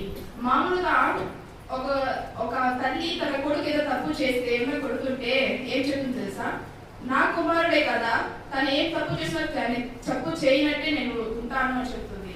తను ఎందుకంటే కొడుకు మీద తండ్రికి అంత ప్రేమ. అదే దేవుడు మన కోసం, మనం చేసిన పాపాల కోసం, మనము హింసాచారం చేసిన పాపాల కోసం ఆ బిడ్డ ఆ రోజు సిలువలో బలి అయ్యాడు. మన కోసం బలి అవ్వాల్సిన అవసరం తనకి ఏముంది? ఎందుకంటే తన పరమైన దేవుడు మన పాపాలను తొలగిపోవాలి, మనం స్వర్గానికి చేరాలన్న ఒక్క కారణంతో ఆ బిడ్డ సిలువలో అర్పయినాడు. దీనికి ఒక మంచి ఉదాహరణ చెప్తాను. నోవాహు ఒక స్టోరీ ఉంది. నోవాహు అనే అతడు దేవుడి పైన చాలా భక్తి గలవాడు, నీతిమంతుడు, దయగలవాడు, ప్రతి ఒక్కరి పట్ల ప్రేమ అనే అభిమానాలు ఉన్నవాడు. ఆ బిడ్డ దేవుడు ఒకరోజు అతను ప్రత్యక్షమై, నేను ఈ సమాజంలో ఉన్న ప్రజలు దేవుడి మార్గంలో నడవక హింసాచారాలకు అబద్ధాలు కలుగుతూ పరలోకం చేరలేకపోతున్నారు. నువ్వు నాకు ఎంతో భక్తురాలువు, నీకు నేను చెప్తున్నాను, నువ్వు వెళ్ళి ఒక పడవ తయారు చేసుకొని ఈ భూమి మీద నివసిస్తున్న పక్షులు, జంతువులు, ఇంకా పొరుగు రాష్ట్రాలు అన్నిటినీ నువ్వు, నీ కుటుంబంలో కొడుకు, భార్య, బిడ్డలు ప్రతి ఒక్కరూ ఆ పడవలో ఉండండి. నేను భయంకరమైన జల ప్రవాహం ద్వారా ఈ భూమిని అంతం చేస్తున్నానని చెప్పాడు. అప్పుడు నోవాహు దేవుడి మాటలకు కట్టుబడి తను చెప్పిన మాటలతో వెళ్ళి జిస్తారాకు రాళ్లతో ఒక ఓడను తయారు చేయడానికి సిద్ధమయ్యాడు. ఆ ఓడను తయారు చేస్తుండగా అక్కడున్న ప్రజలు తను ఎగతాళి చేస్తారు. నువ్వెందుకయ్యా పిచ్చివాడు అయిపోయావా, నువ్వెందుకు ఇలా తయారు చేస్తున్నావు? ఆయన దేవుడు నోవాహు చెప్తున్నాడు, దేవుడు ఇలా చెప్పాడు, ఇలా త్వరగా మనకి జల ప్రవాహం ద్వారా హాని కలిగిస్తున్నారంట, మన పాపాలు చేస్తున్నామంట అని చెప్తే వాళ్ళు నమ్మలేదు, ఎగతాళి చేశారు. నువ్వు పిచ్చివాడివయ్యా, ఎందుకు ఇలా చేస్తున్నావు అని చాలా ఎగతాళి చేసేవారు. కానీ నోవాహు అవి ఏవి పట్టించుకోకుండా దేవుడి మాటకి లోబడి తన దేవుడి మాటని అనుగ్రహించాడు. ఆ ఓడను తయారు చేస్తుండగా పిట్ట ఒడుగు తయారు చేసి విస్తరాకు రాళ్లతో ఆ ఓడిని తయారు చేశారు. ఆ ఓడు హైట్ వచ్చి 300 మూరలు, వెడల్పు 70 మూరలు, ఎత్తు 30 మూరలు, ఇలా మెజర్మెంట్స్ తో ఆ ఓడిని తయారు చేశాడు. అప్పుడు నోవాహు ఏజ్ 600 ఇయర్స్. ఆ బిడ్డ తను ఆ ఓడ్ తయారు చేసినప్పుడు తనకి 600 ఇయర్స్. 2 నెలలు అన్ని జీవరాశులు, జంతువులు, పురుగులు అన్నిటినీ ఆ బోట్లోకి ఎత్తుకుపోయి లాక్ చేసుకున్నారు. వర్షం ఆ జల సముద్రం ద్వారా చాలా భయంకరమైన వరదలు, వానలు వస్తుండగా 2వ నెల 17వ దినం తర్వాత 80 రోజులైంది. 2వ నెల 17వ దినం వచ్చి ఫస్ట్ ఒక విండోస్ ఓపెన్ చేసి ఒక హాకీ మట్టు పంపించాడు. ఎలా సిచ్యువేషన్ ఎలా ఉంది, ఆ నీళ్లు తగ్గిందా లేదా, వర్షం 150 డేస్ కంటిన్యూస్ గా వర్షం పడింది, ఆ వర్షం నీళ్లు తగ్గిందా లేదా అని ఫస్ట్ ఒక కాకి పంపించాడు. ఆ కాకి వెళ్ళిన తర్వాత ఆ కాకి రాలేదు. మరి కొన్ని రోజుల తర్వాత నల్ల పావురాన్ని పంపించాడు. అది నీళ్లు భూమి మీద ఇంకా వ్యాపించి ఉంటుంది. ఎందుకంటే 150 డేస్ వర్షం అంత క్రియగా పడినప్పుడు ఆ వాటర్ అక్కడక్కడే ఉండింది. ఆ నల్ల పావురం వెళ్ళి సాయంత్రానికి తిరిగి వచ్చేసింది. మళ్ళీ ఇంకోసారి మళ్ళీ నల్ల పావురాన్ని పంపించాడు. పంపించిన తర్వాత సముద్రం అంతా తిరిగి దాని నోటిలో ఒక ఓలివ కొమ్మ ఆకు ఉంది. అప్పుడు వాళ్ళు గ్రహించి అందరూ బయట జీవరాశులు, జంతువులు, నోవా కుటుంబ సభ్యులు, ప్రతి ఒక్కరు బయటికి వస్తారు. అప్పుడు దేవుడు నోవాతో ఒక మాట చెప్తారు, నేను నిన్ను నీ సంతానాన్ని ఆశీర్వదిస్తాను, భూమి అంతా వ్యాపిస్తాను అంటారు. నేను నిన్ను నీ సంతానాన్ని ఆశీర్వదిస్తాను, భూమండలం అంతా వ్యాపిస్తాను. హల్లెలూయా. దేవుడు మాట విన్న నోవాహు ఈ రోజు తన కుటుంబ సభ్యులతో, తన బిడ్డలతో, జంతువుల రాష్ట్ర అన్నింటిలోనూ తను రక్షించబడ్డాడు. మనం ఈ సిచ్యువేషన్ మనం ఎలా ఉన్నాం? దేవుడు నడుస్తున్నామా? దేవుడి మాట వింటున్నామా? అసలు దేవుడి మార్గంలో ఉన్నామా అని మనం ఆలోచించాలి. We have to think about that. దేవుడు దేవుడు మా కన్నీరుతో ప్రార్థన చేస్తే మాకు అటువంటి ఫలితం మాకు ఇచ్చారు. మనం ఈ సిచ్యువేషన్ లో మనం ట్రై చేస్తున్నామా? ఏ సిచ్యువేషన్ లో ఒక్క 5 మినిట్స్ దేవుడి కోసం, మన కోసం, మన బాధల్ని కన్నీరుతో ట్రై చేస్తే దాని వెంటనే దానికి రిజల్ట్ మనకు వస్తుంది. This is 100% truth which I gain. నేను ఇవేమి ప్రిపేర్ కాలేదు.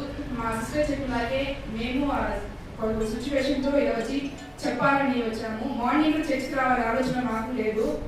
మా ఎన్నో సిచ్యువేషన్ ద్వారా ఈ చర్చికి వచ్చి చెప్తున్నాను. ఏదైనా రాంగ్ చెప్పినా ఐఎమ్ సారీ. దేవుడు ఏది ఏది సబాతాని అని దగ్గరగా కేక వేసినప్పుడు మబ్బులంతా నల్లగా కమ్ముకున్నాయి. ఎందుకంటే దేవుడు పడే బాధ అవి కూడా చూడలేకపోతున్నాయి. మనం చేసిన తప్పులకి దేవుడు ఆ రోజు సిలువలో బలయ్యాడు. దేవుడి ప్రియమనులారా, మనం ఈ రోజు నుండి దేవుడి మార్గంలో నడుస్తాం, దేవుడి మాటలు వింటాం, దేవుడితోనే నడిచి మనం పరలోకాలు చేరాల్సి కోరుతున్నాను. ప్రార్థన. దయ ప్రేమ తల్లి కృపతల్లి యేసయ్య, అయినా సమయానికి కూర్చునికి వందనాస్తులు దేవా. అయినా ఎంతో బ్యాడ్ సిచ్యువేషన్, క్రిటికల్ పొజిషన్ లో నాకు చర్చికి రప్పించినందుకు వందనాలయ్యా. మమ్మల్ని అడ్డించుకున్న సాతాన్ని తొలగించినందుకు దేవా చాలా థ్యాంక్స్ ప్రభువా. అయినా నేను చెప్తూ నేను 4వ మాటలో ప్రభు నేను ఏమో తప్పు చెప్పుంటే క్షమించండి ప్రభు యేసయ్య. నాకు తెలిసింది మీ ద్వారా మేము విన్నారని మేము నమ్ముచున్నాను దేవా. అయినా ఇంకెవరి జీవిస్తారని మా ప్రభు యేసు క్రీస్తు నడిచిన యొక్క ప్రయత్నం తండ్రి. ఆమేన్. Thank you for this giving opportunity.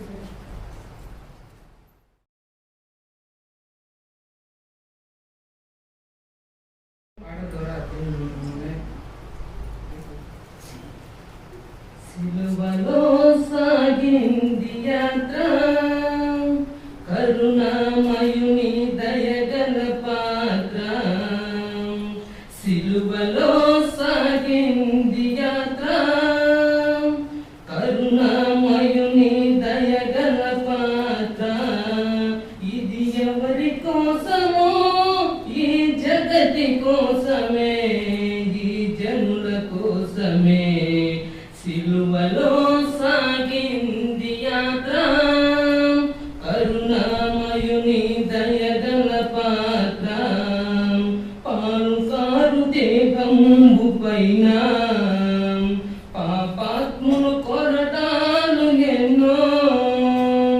పాలుకారు దేహంబు పైన పాపాత్ములు కొరటాలు ఎన్నో.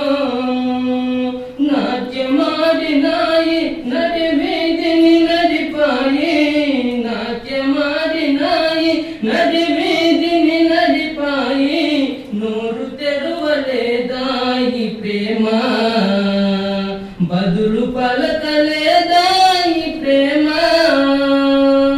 ఇది ఎవరి కోసము, ఈ జగతి కోసమే, ఈ జనుల కోసమే. పలు సిలువలో సాగింది యాత్ర, కరుణామయుని దయగల పాత్ర. సిలువలో పలికిన 4 మాటలు ద్వారా ఇప్పుడు 4 మాటలు ధ్యానించుకున్నాము. 5వ మాట ఏంటంటే, నేను తప్పికొని ఉన్నాను. యేసు ప్రభు యోహాను సువార్త 19:28 వేలాడుతూ ఉండటం వలన స్పృహ కోల్పోయి యేసు ప్రభు నిస్సత్తుతో ఉన్నాడు. అయితే యేసు ప్రభు నేను తప్పికొని ఉన్నాను, దాహం తీర్చమని అడుగుతున్నాడు. యోహాను సువార్త 4:14 చూసినట్లయితే ప్రేరేపణ గారు ఒక చదవండి.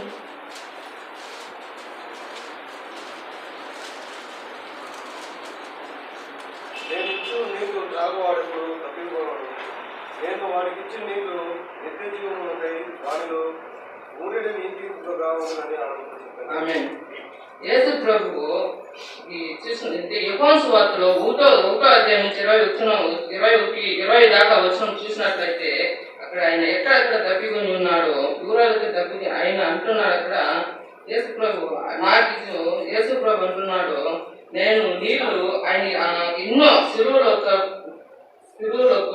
కొరడాలు దెబ్బలతో మేకులు నిసత్తు ఆ ముళ్ళు కిరీటం పెట్టి ఆయన అంటున్నాడు, ఆయన ఇచ్చిన నీళ్లు నిత్య జీవముకే కదా, క్రీస్తుకు దాపం వేయడం ఏమిటి? నిజమే, యేసు చాలా దప్పిక ఉండి ఉంటాడు. అది ఏ దాపం? మన ఆత్మీయ దాపం మనం అనుకోవాలి. అయితే మనం అనుకోవాలి, అయినా తన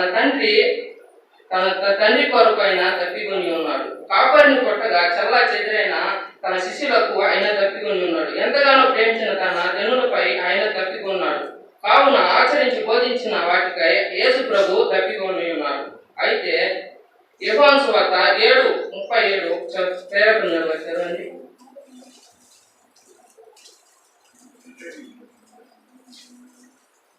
ఆ పండుగలో మహాదినమైన అంత్య దినమున యేసు నిలిచి, ఎవడైనా తప్పికొనిన ఎడల నా ఎద్దుకు వచ్చి తప్పి తీర్చుకోవలేదు.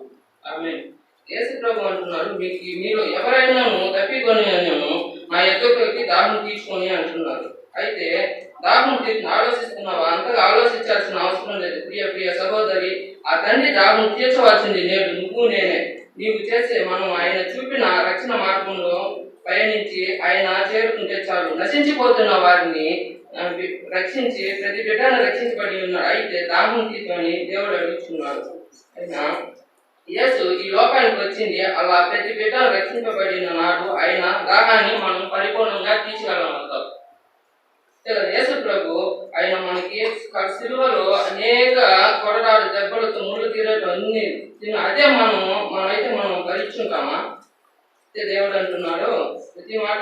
ఎప్పుడైతే మనం మారుమనసు పొంది మనం ఎప్పుడైతే దేవుణ్ణి నమ్ముతామో, ప్రతి ఒక్క నశించిపోతున్న జనాలను మనం ఎప్పుడైతే మారుమనసు పొంది దేవుని తీర్చుకొని వస్తామో, అప్పుడు దేవుని దాహం మనం తీర్చగలం. దేవుని యేసు ప్రభు దాహం మనం తీర్చగలం అవుతాం. ఈ యొక్క చిన్న ప్రార్థన వాక్యాన్ని దేవుడు దీవించి ఆశ్రయించుగాక.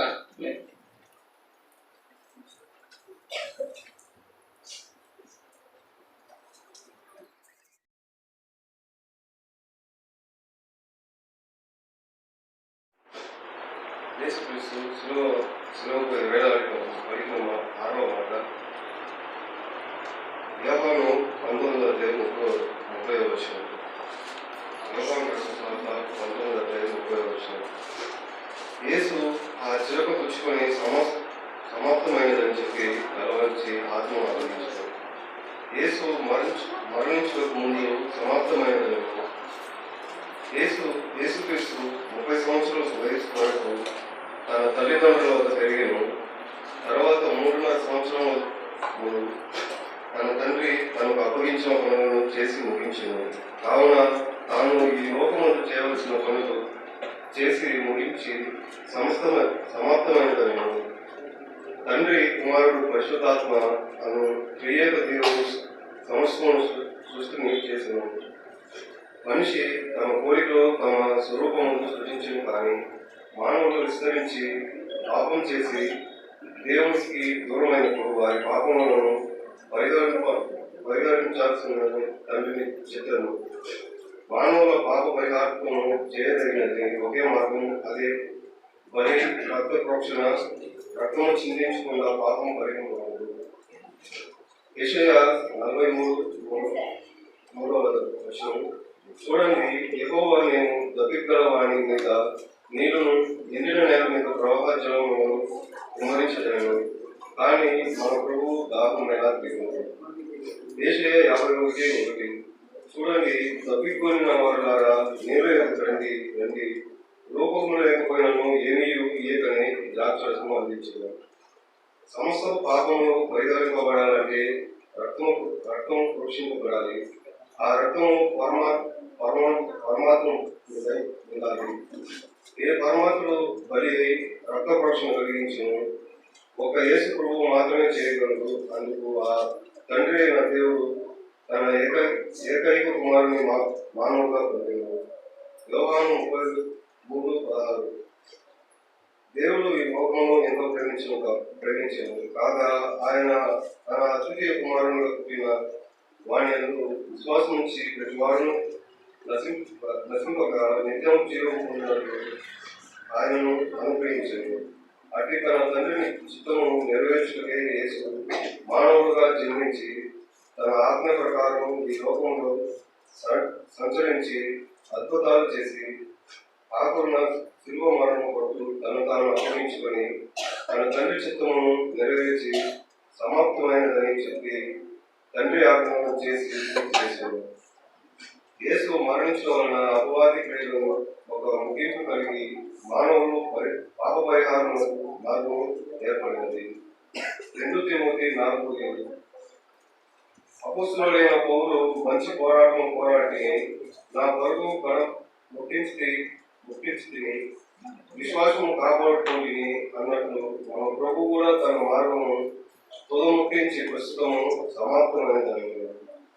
యోహాను 17:4 యేసయ్య తన తండ్రితో మాట్లాడినది చేయుటకు నీవు నాకు ఇచ్చిన పనిని నేను సంపూర్ణంగా నెరవేర్చి భూమి మీద నిన్ను మహిమపరుచుకొని అనగా తన తండ్రి అయిన దేవుడు భూమిపైన చేయుటకు యేసును అప్పగించిన పనులు సక్రమంగా సంపూర్తి చేసి ముగించి సమాప్తమైనదని చెప్పిన మాట. యేసు చేసిన ప్రతి అద్భుత కార్యములను చేసి ముగించాను, కావున సమాప్తమైందని అనగలిగాను.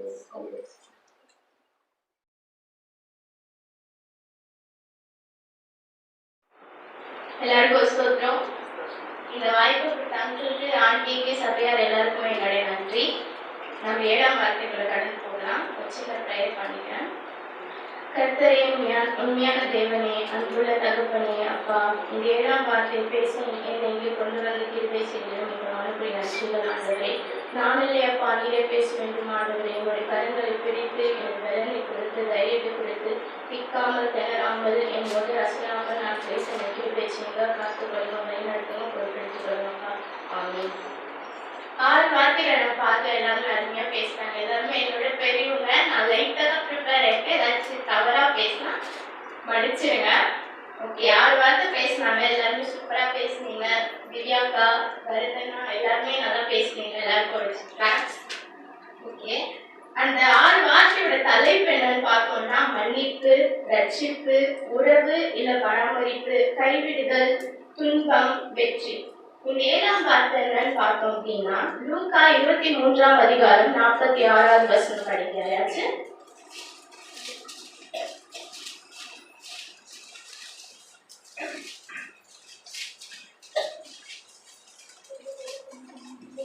అప్పుడు యేసు గొప్ప శబ్దంతో కేకవేసి, తండ్రి, నీ చేతికి నా ఆత్మను అప్పగించుకుంటున్నాను. ఆయన ఇలాగే చెప్పి ప్రాణం విడిచెను. பிதாவே, உம்முடைய கைகளிலே என் ஆவி ஒப்புவிக்கிறேன் என்று மகா சத்தமாய் கூப்பிட்டு சொன்னார். இப்படி சொல்லி ஜீவனை விட்டார்.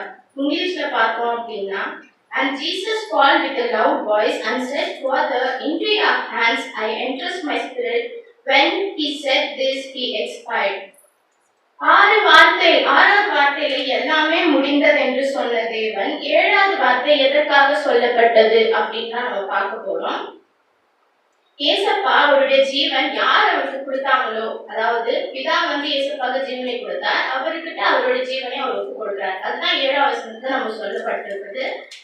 என் ஜீவனை உங்களுடன் ஒப்புவிக்கிறேன் அப்படின்னு சொல்லியிருக்காங்க. இந்த 7வது வார்த்தை நடைபெற்ற பிறகு, அதாவது ஏசப்பா அவருடைய ஜீவனை விட்ட பிறகு 4 பினாமினல் திங்ஸ், அதாவது அதிர்ச்சிகரமான விஷயங்கள் நடைபெற்றிருக்கு. அந்த 4 விஷயங்கள் என்னன்னு நம்ம பார்க்கலாம். முதலாவது அப்படின்னு பார்க்கும்பொழுது, முதல்ல அந்த 4 விஷயங்கள் எங்க இருக்கு என்னன்னு நான் சொல்றேன்.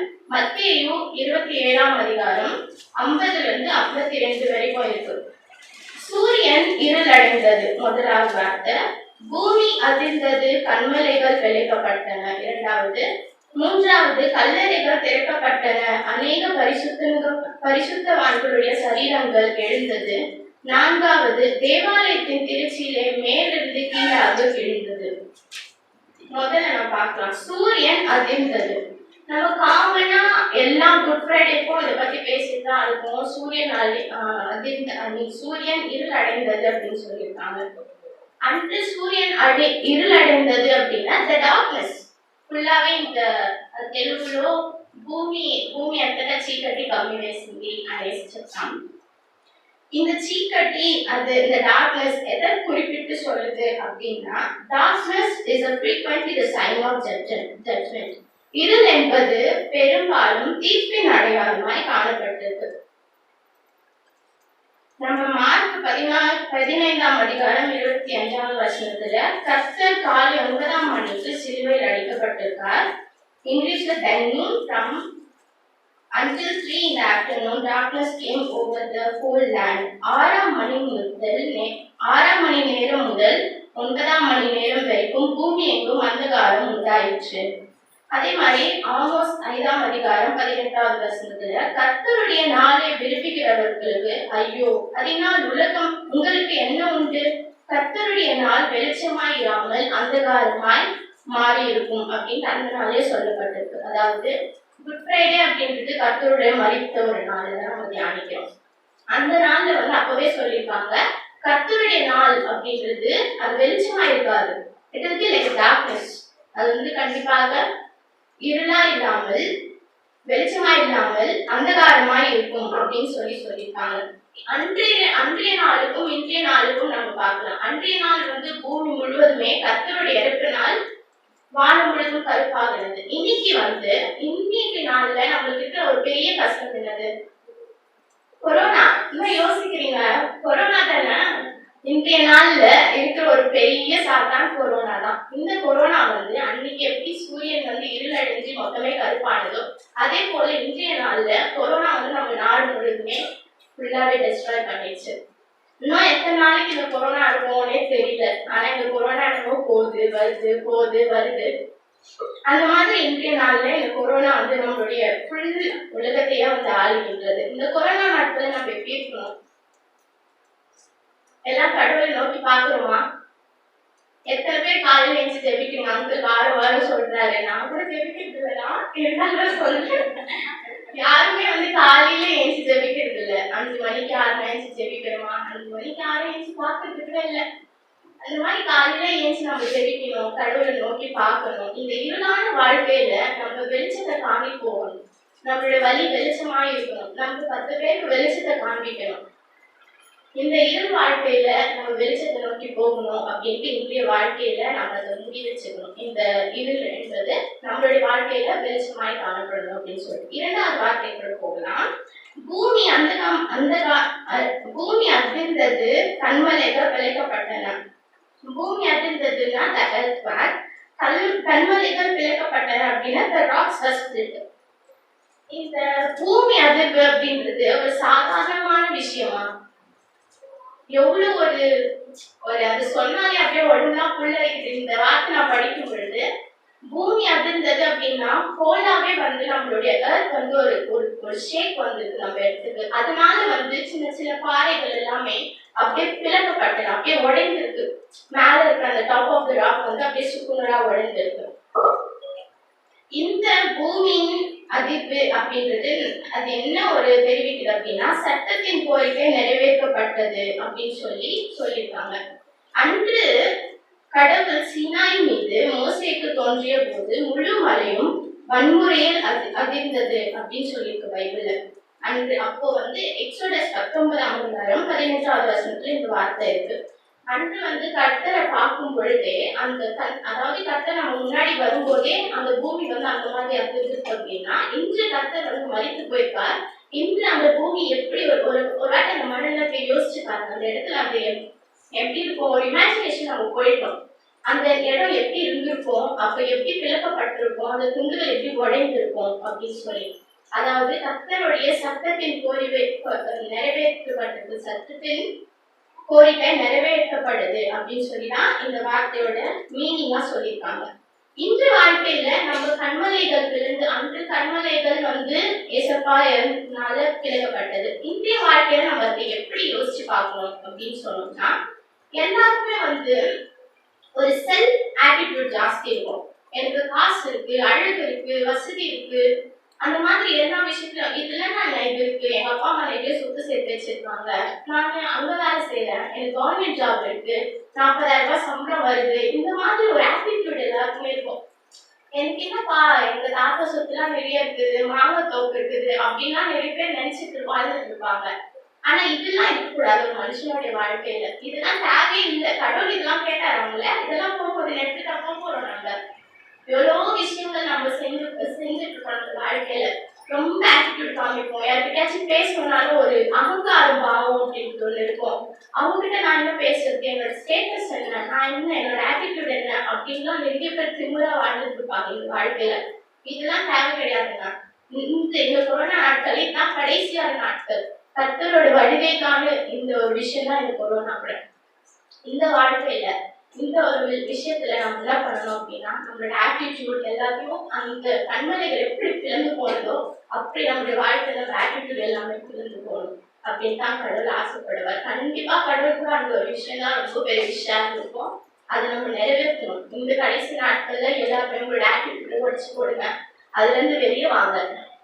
நெக்ஸ்ட் தேவாலயத்தின் திருச்சியிலே மேலிருந்து கீழாக கிழிந்தது. தேவாலயத்தின் திருச்சினா எத்தனை பேர் தெரியும்? திருச்சினா எத்தனை பேர் தெரியும்?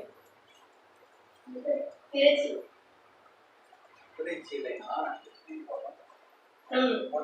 வேற யாராச்சும் தெரியுமா இதுக்கு முன்னாடி இந்த திருச்சி பத்தி? இல்ல, இந்த திருச்சி அப்படின்னா இப்போ சர்ச் இருக்கு இல்லையா, அந்த காலத்துல சர்ச்சுக்கு இந்த மாதிரி எல்லாம் இருக்காது. அப்போ சர்ச் இந்த மாதிரி ஒரு இடம் இருக்கும். இந்த இடத்துல இந்த இடத்த பார்க்கவே முடியாது. அங்கிள் உட்காந்து இருக்காங்க இல்லைன்னா அந்த பிளேஸை நம்மளால பார்க்கவே முடியாது. இந்த பரிசுத்த ஸ்தலத்துக்கும் இந்த சுத்தமான ஸ்தலத்துக்கும் நடுவுல ஒரு பிரிவுக்காக தான் திருச்சி அப்படின்னு அந்த திருச்சி போட்டிருப்பாங்க. அந்த திருச்சி ஒரு சாதாரணமான திருச்சி கிடையாது. அந்த திருச்சிக்குள்ள அதாவது இந்த பிளேஸ்க்குள்ள இப்போ அங்கிள் உட்காந்து இடத்துலக்குள்ள கூட ஹை பிரிஸ்ட் மட்டும் தான் உள்ள போக முடியும். அதுவும் வருடத்துக்கு ஒரு முறை மட்டும்தான் போக முடியும். அந்த ஒரு முறை கூட எதுக்காக அப்படின்னா அவருக்காகவும் சபையாருக்காகவும் அந்த ஹை பிரிஸ்ட் பலி கொடுப்பார். அந்த பலி கொடுக்கிற நேரத்துல மட்டும்தான் அவர் அந்த வருடத்துக்கு ஒரு முறை அந்த திருச்சிக்குள்ள போக முடியும். அந்த திருச்சி மேலிருந்து கீழாக கிழிந்தது அப்படின்னு சொல்லி பைபிள் சொல்லுது. இந்த மேலிருந்து கீழாக அது என்ன அவர் பெரிய அதிசயமா அப்படின்னா கண்டிப்பா அது ஒரு அதிசயம் தான். இந்த திருச்சி சாதாரணமான ஒரு திருச்சியில ஸ்கிரீன் அதெல்லாம் திருச்சின்னு சொல்ற ஸ்கிரீன் நாம நம்ம வீட்டுல போட்டிருக்கோம்ல அந்த மாதிரி ஸ்கிரீன் கிடையாது. பட் அது ஸ்கிரீன் அதோட பேர் இங்கிலீஷ்ல சொல்லணும்னா அது ஸ்கிரீன் தான். அந்த ஸ்கிரீன் 40 முழம் அதாவது 40 கியூபிட்ஸ் 40 முழம் அது பெருசா இருக்கும். 60 அடி நீளமும் 30 அடி அகலமும் இருக்குமா அந்த திருச்சி. அந்த திருச்சி எப்படி இருக்கும்னா 60 அடி நீளமும் 30 அடி அகலமும் அவ்வளவு தடியா அந்த திருச்சி இருக்கும். அந்த திருச்சியை சுத்தப்படுத்துறதுக்கு 300 பேர் அதை சுத்தப்படுத்துவாங்க. சாதாரணமா நம்ம அசைக்க முடியாது, எதுவுமே பண்ண முடியாது. ஆனா அந்த 300 பேர் அந்த திருச்சியை கிளீன் செய்வாங்க. அப்புறம் யோசிச்சு பாருங்க அந்த திருச்சி எவ்வளவு வெயிட்டா இருந்திருக்கும், அது எப்படி தானா பிரிக்கப்பட்டிருக்கும். அதுதான் கர்த்தருடைய செயல். the uniqueness of God எல்லாமே கர்த்தரால் மட்டும் தான் செய்ய முடியும். இந்த பூமி அதிர்வு, அந்தகாரம், இந்த திருச்சி கிழித்தது. எப்பவுமே நம்ம ஒரு சின்ன கிளாத் எடுத்தோம்னா கூட அதை கீழே இருந்து தான் நம்ம கிழிப்போம். நோட்டீஸ் பண்ணிருக்கீங்களா? எப்பயாச்சும் கீழே தான் வந்து லேசா இருக்கும், ஆனால் கீழே இருந்து நம்ம கிழிப்போம். மேலே கொஞ்சம் கனமா இருக்குன்னா நமக்கு கிழிக்க முடியாது. அப்படிப்பட்ட ஒரு திருச்சி மேலிருந்து கீழாக தனக்கு தானாவே கிழிக்கப்பட்டது. எப்போ? கர்த்தருடைய மரிப்புக்கு பிறகு. அந்த திருச்சி எதற்காக அங்க வைக்கப்பட்டிருக்கு அப்படின்னா, இந்த திரை நமக்காக பிதாவை காண வழியாக திறக்கப்பட்டது. அந்த திருச்சி வந்து கிழிந்த பிறகு அது வந்து பிதாவுடைய வழி, அதாவது கர்த்தர் நமக்காக பாவத்தை எல்லாத்தையும் சுத்தப்படுத்தி தான் அவர் அதை சுத்தப்படுத்துறதுக்காக தான் அவர் வந்து போய் சிலுவையில மரித்தார். அவர் மரித்தது நமக்காக, நம்மளுடைய பாவத்தை சுத்தப்படுத்துறதுக்காக. இந்த திருச்சி ஓபன் ஆனதும் நம்ம கடவுளை நோக்கி பார்க்கணும் அப்படின்றதுக்காக தான்.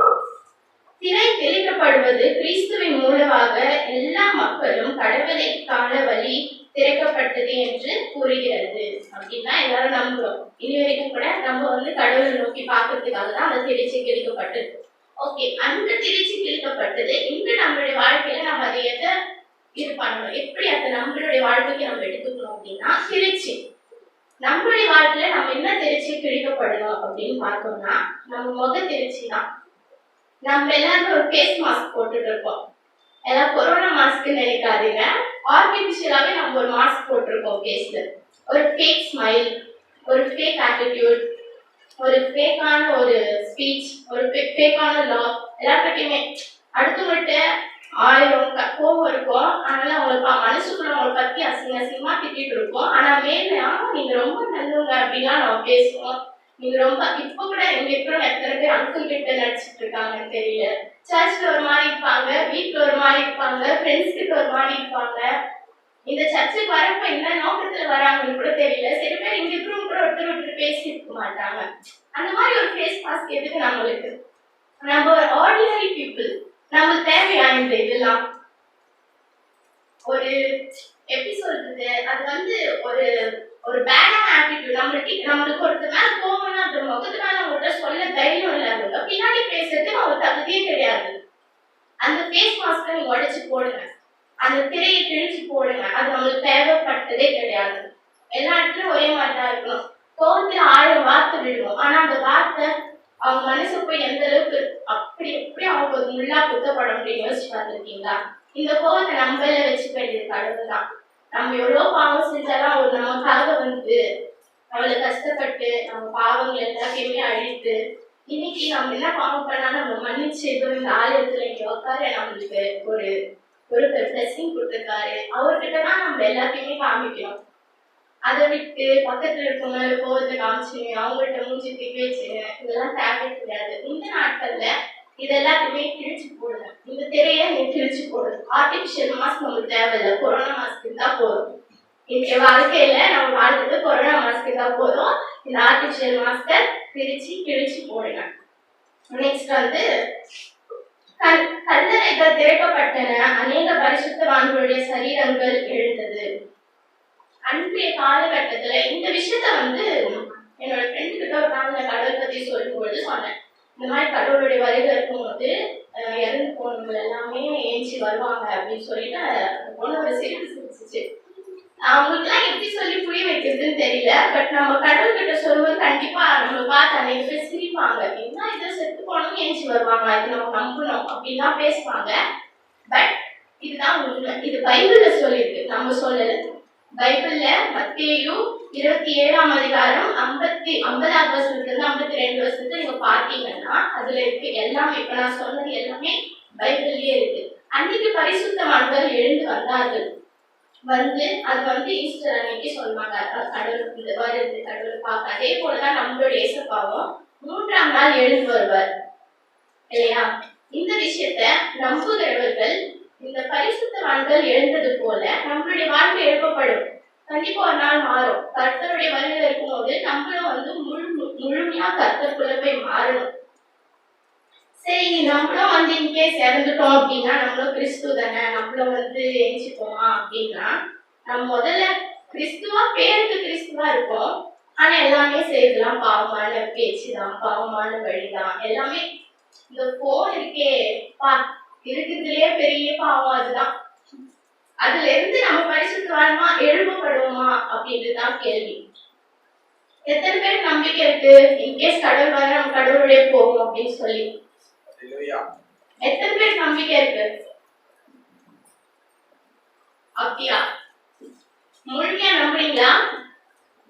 அதுக்கான இது நம்ம பண்றோமா? சும்மா ஜெபம் பண்ணி சும்மா ப்ரேயர் பண்ணி பைபிள் படிச்சா போதாது. நம்ம 24/7ல எவ்வளவு மணி நேரம் நம்ம கடவுளுக்காக கொடுக்குறோம்? இது எனக்கான கேள்வி கூட தான். எவ்வளவு மணி நேரம் நம்ம கடவுளுக்காக செலுத்துகிறோம் அப்படின்றத நம்ம பார்க்கணும். இந்த கடைசி காலத்துல நம்ம கடவுளை நோக்கி பார்க்கணும் அப்படின்னா பைபிள் படிக்கணும், கர்த்தரை நோக்கி பார்க்கணும், இந்த திரையை கிழிச்சு போடணும், வெளிச்சத்துல நடக்கணும். இந்த மாதிரி நிறைய விஷயங்கள் இருக்கு. இது எல்லாத்தையுமே நம்ம செஞ்சாலும் நம்ம கர்த்தருடைய பிள்ளைகளா மாறும். நம்ம பரிசுத்தமா இருந்தாலும் நம்ம பரிசுத்தவான்கள் போல எழுத முடியும். எங்க பைபிள்ல பாத்தீங்கன்னா குறிப்பிட்டு இருக்காங்க கரெக்டா பரிசுத்தவான்கள் அப்படின்னு சொல்லிட்டு. நம்ம பரிசுத்தமா இருக்கிறோமா? நம்ம பாவம் செய்யாம இருக்கிறோமா? உங்களை நீங்க கேட்டுக்கோங்க. இந்த வாரத்துல நம்ம எவ்வளவு பாவம் செஞ்சிருப்போம், எவ்வளவு கெட்ட வார்த்தை பேசியிருப்போம்.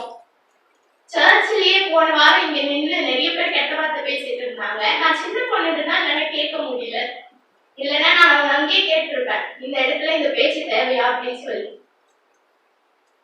இங்கே இவ்வளவு பேசுவோம்னா அப்ப வீட்டுல வெளியே ஃப்ரெண்ட்ஸ் கிட்ட எவ்வளவு பேசியிருப்போம். அதான் ஃப்ரெண்ட்ஸ் கிட்ட ஒரு மாதிரி, வீட்டுல ஒரு மாதிரி, சபையில ஒரு மாதிரி, இந்த மாதிரிதான் நம்ம இருக்கிறோம். இதுதான் நம்மளுடைய வாழ்க்கை. அதுதான் நம்ம சாதாரணமான மனுஷர்கள். இந்த இடத்துல உட்கார கூட நம்மளுக்கு எல்லாம் தகுதியே கிடையாது. ஆனா நம்மள அங்கிள் கூட்டு வந்து உட்கார வச்சிருக்காரு, நானும் வந்து உட்காந்துட்டு இருக்கோம். யோசிங்க, எல்லாருமே மனம் மாறி கர்த்தரை நோக்கி பார்க்கணும். இந்த வார்த்தை அதுக்காக தான். இந்த இதுல 1 தெசலோனிக்கேயர் 4:14 ஒரு போட்டிருக்காங்க. கர்த்தருடைய வருகை காணும் பொழுது கிறிஸ்துவுக்குள் மரித்தவர்கள் முதலாவது எழுந்திருப்பார்கள். கிறிஸ்துவுக்குள் மரித்தவர்கள், கிறிஸ்துவுல பாவப்பட்டு மறிச்சவங்க தான் எழுச்சிக்க மாட்டாங்க. பாவம் பண்ணாம கர்த்தரை நோக்கி பார்த்தவங்க மட்டும் தான் எழுச்சிப்பாங்க. அதனால நம்மளும் பாவம் இல்லாம தான் நம்ம பூமிக்குள்ள போகணும். கர்த்தர் வரும்பொழுது நம்ம கண்டிப்பாக கர்த்தருடைய எழுச்சி பரலோகத்துக்கு போவோம். இந்த வாரத்துக்கு எல்லாருமே தியானிங்க. மறுபடியும் நம்ம அந்த 4 காரியங்கள் என்னன்னு பார்க்கலாம். சூரியன் இருள் அடைந்தது, பூமி அதிர்ந்தது, கண்மலைகள் பிளந்தது, கல்லறைகள் திறக்கப்பட்டன, அநேக பரிசுத்தவான்களுடைய சரீரங்கள் எழுந்தது, தேவாலயத்தின் திருச்சியிலே மேலிருந்து கீழாக கிழிந்தது. இந்த 4 காரியங்களை நம்மளுடைய வாழ்க்கையில நம்ம அப்படி எப்படி இணைத்துக்கணும் அப்படின்னு நான் சொல்லிட்டேன். இதுக்கப்புறமேட்டு நம்ம எப்படி போகணும்? நம்ம இருள்ல இருந்து வெளிச்சத்துக்கு போகணும். அதுக்கப்புறம் நம்மளுடைய ஆட்டிடியூட்லாம் ஒழிக்கப்படணும், நம்மளோட திரைச்சி கிழிக்கப்படணும், நம்மளும் பரிசுத்தவான்கள் போல வாழணும். இதுதான் நான் இன்னைக்கு சொல்ல வந்தேன். அந்த 7ஆம் வார்த்தை என்னன்னு யாராச்சும் ஒருத்தர் தமிழ்ல படிக்க வேண்டும்னு கேட்டுக் கொள்கிறேன். ஆனா தமிழ்ல படிங்க.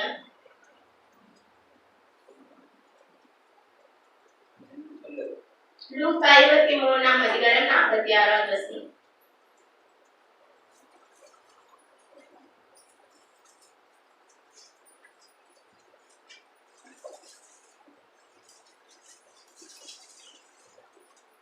இயேசு, பிதாவே, உம்முடைய கைகளை என் யாவே ஒப்புவிக்கிறேன் என்று மகா சத்தமாய் கூப்பிட்டு சொன்னார். இப்படி சொல்லி ஜீவனை விட்டார். இந்த 7ஆம் வார்த்தையோட தலைப்பு என்னன்னு பார்த்தோம்னா ரீயூனியன், மீண்டும் இணைத்தல். அந்த 7 தலைப்பை நான் மறுபடியும் சொல்றேன்.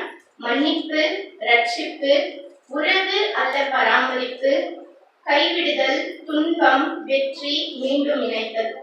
தலைகளை சாத்தி நம்ம ஜெபம் பண்ணிக்கலாம்.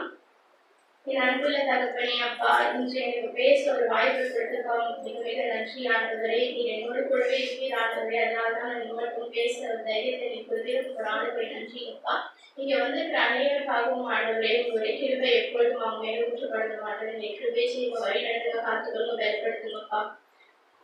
ஓகே, ஒரு பாட்டு பாடுறேன்.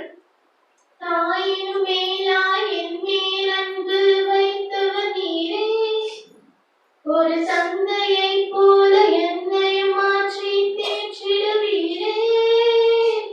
தாயினும் மேலாய் என் மேல் அன்பு வைத்தவர் நீரே, ஒரு தந்தையை போல என்னை மாற்றி தேற்றிடுவீரே. என் உயிரோடு கலந்தவரே, உன்னுறவாய்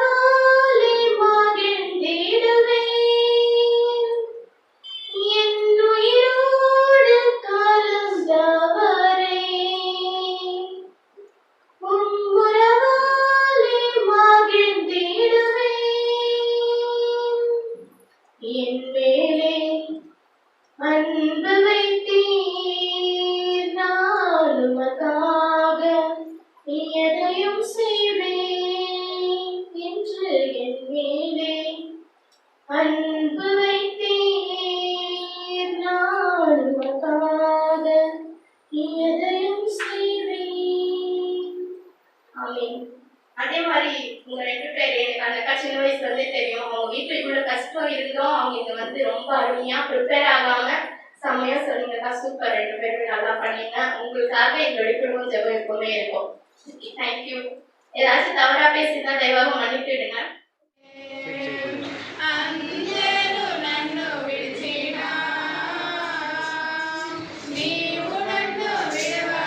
నీవే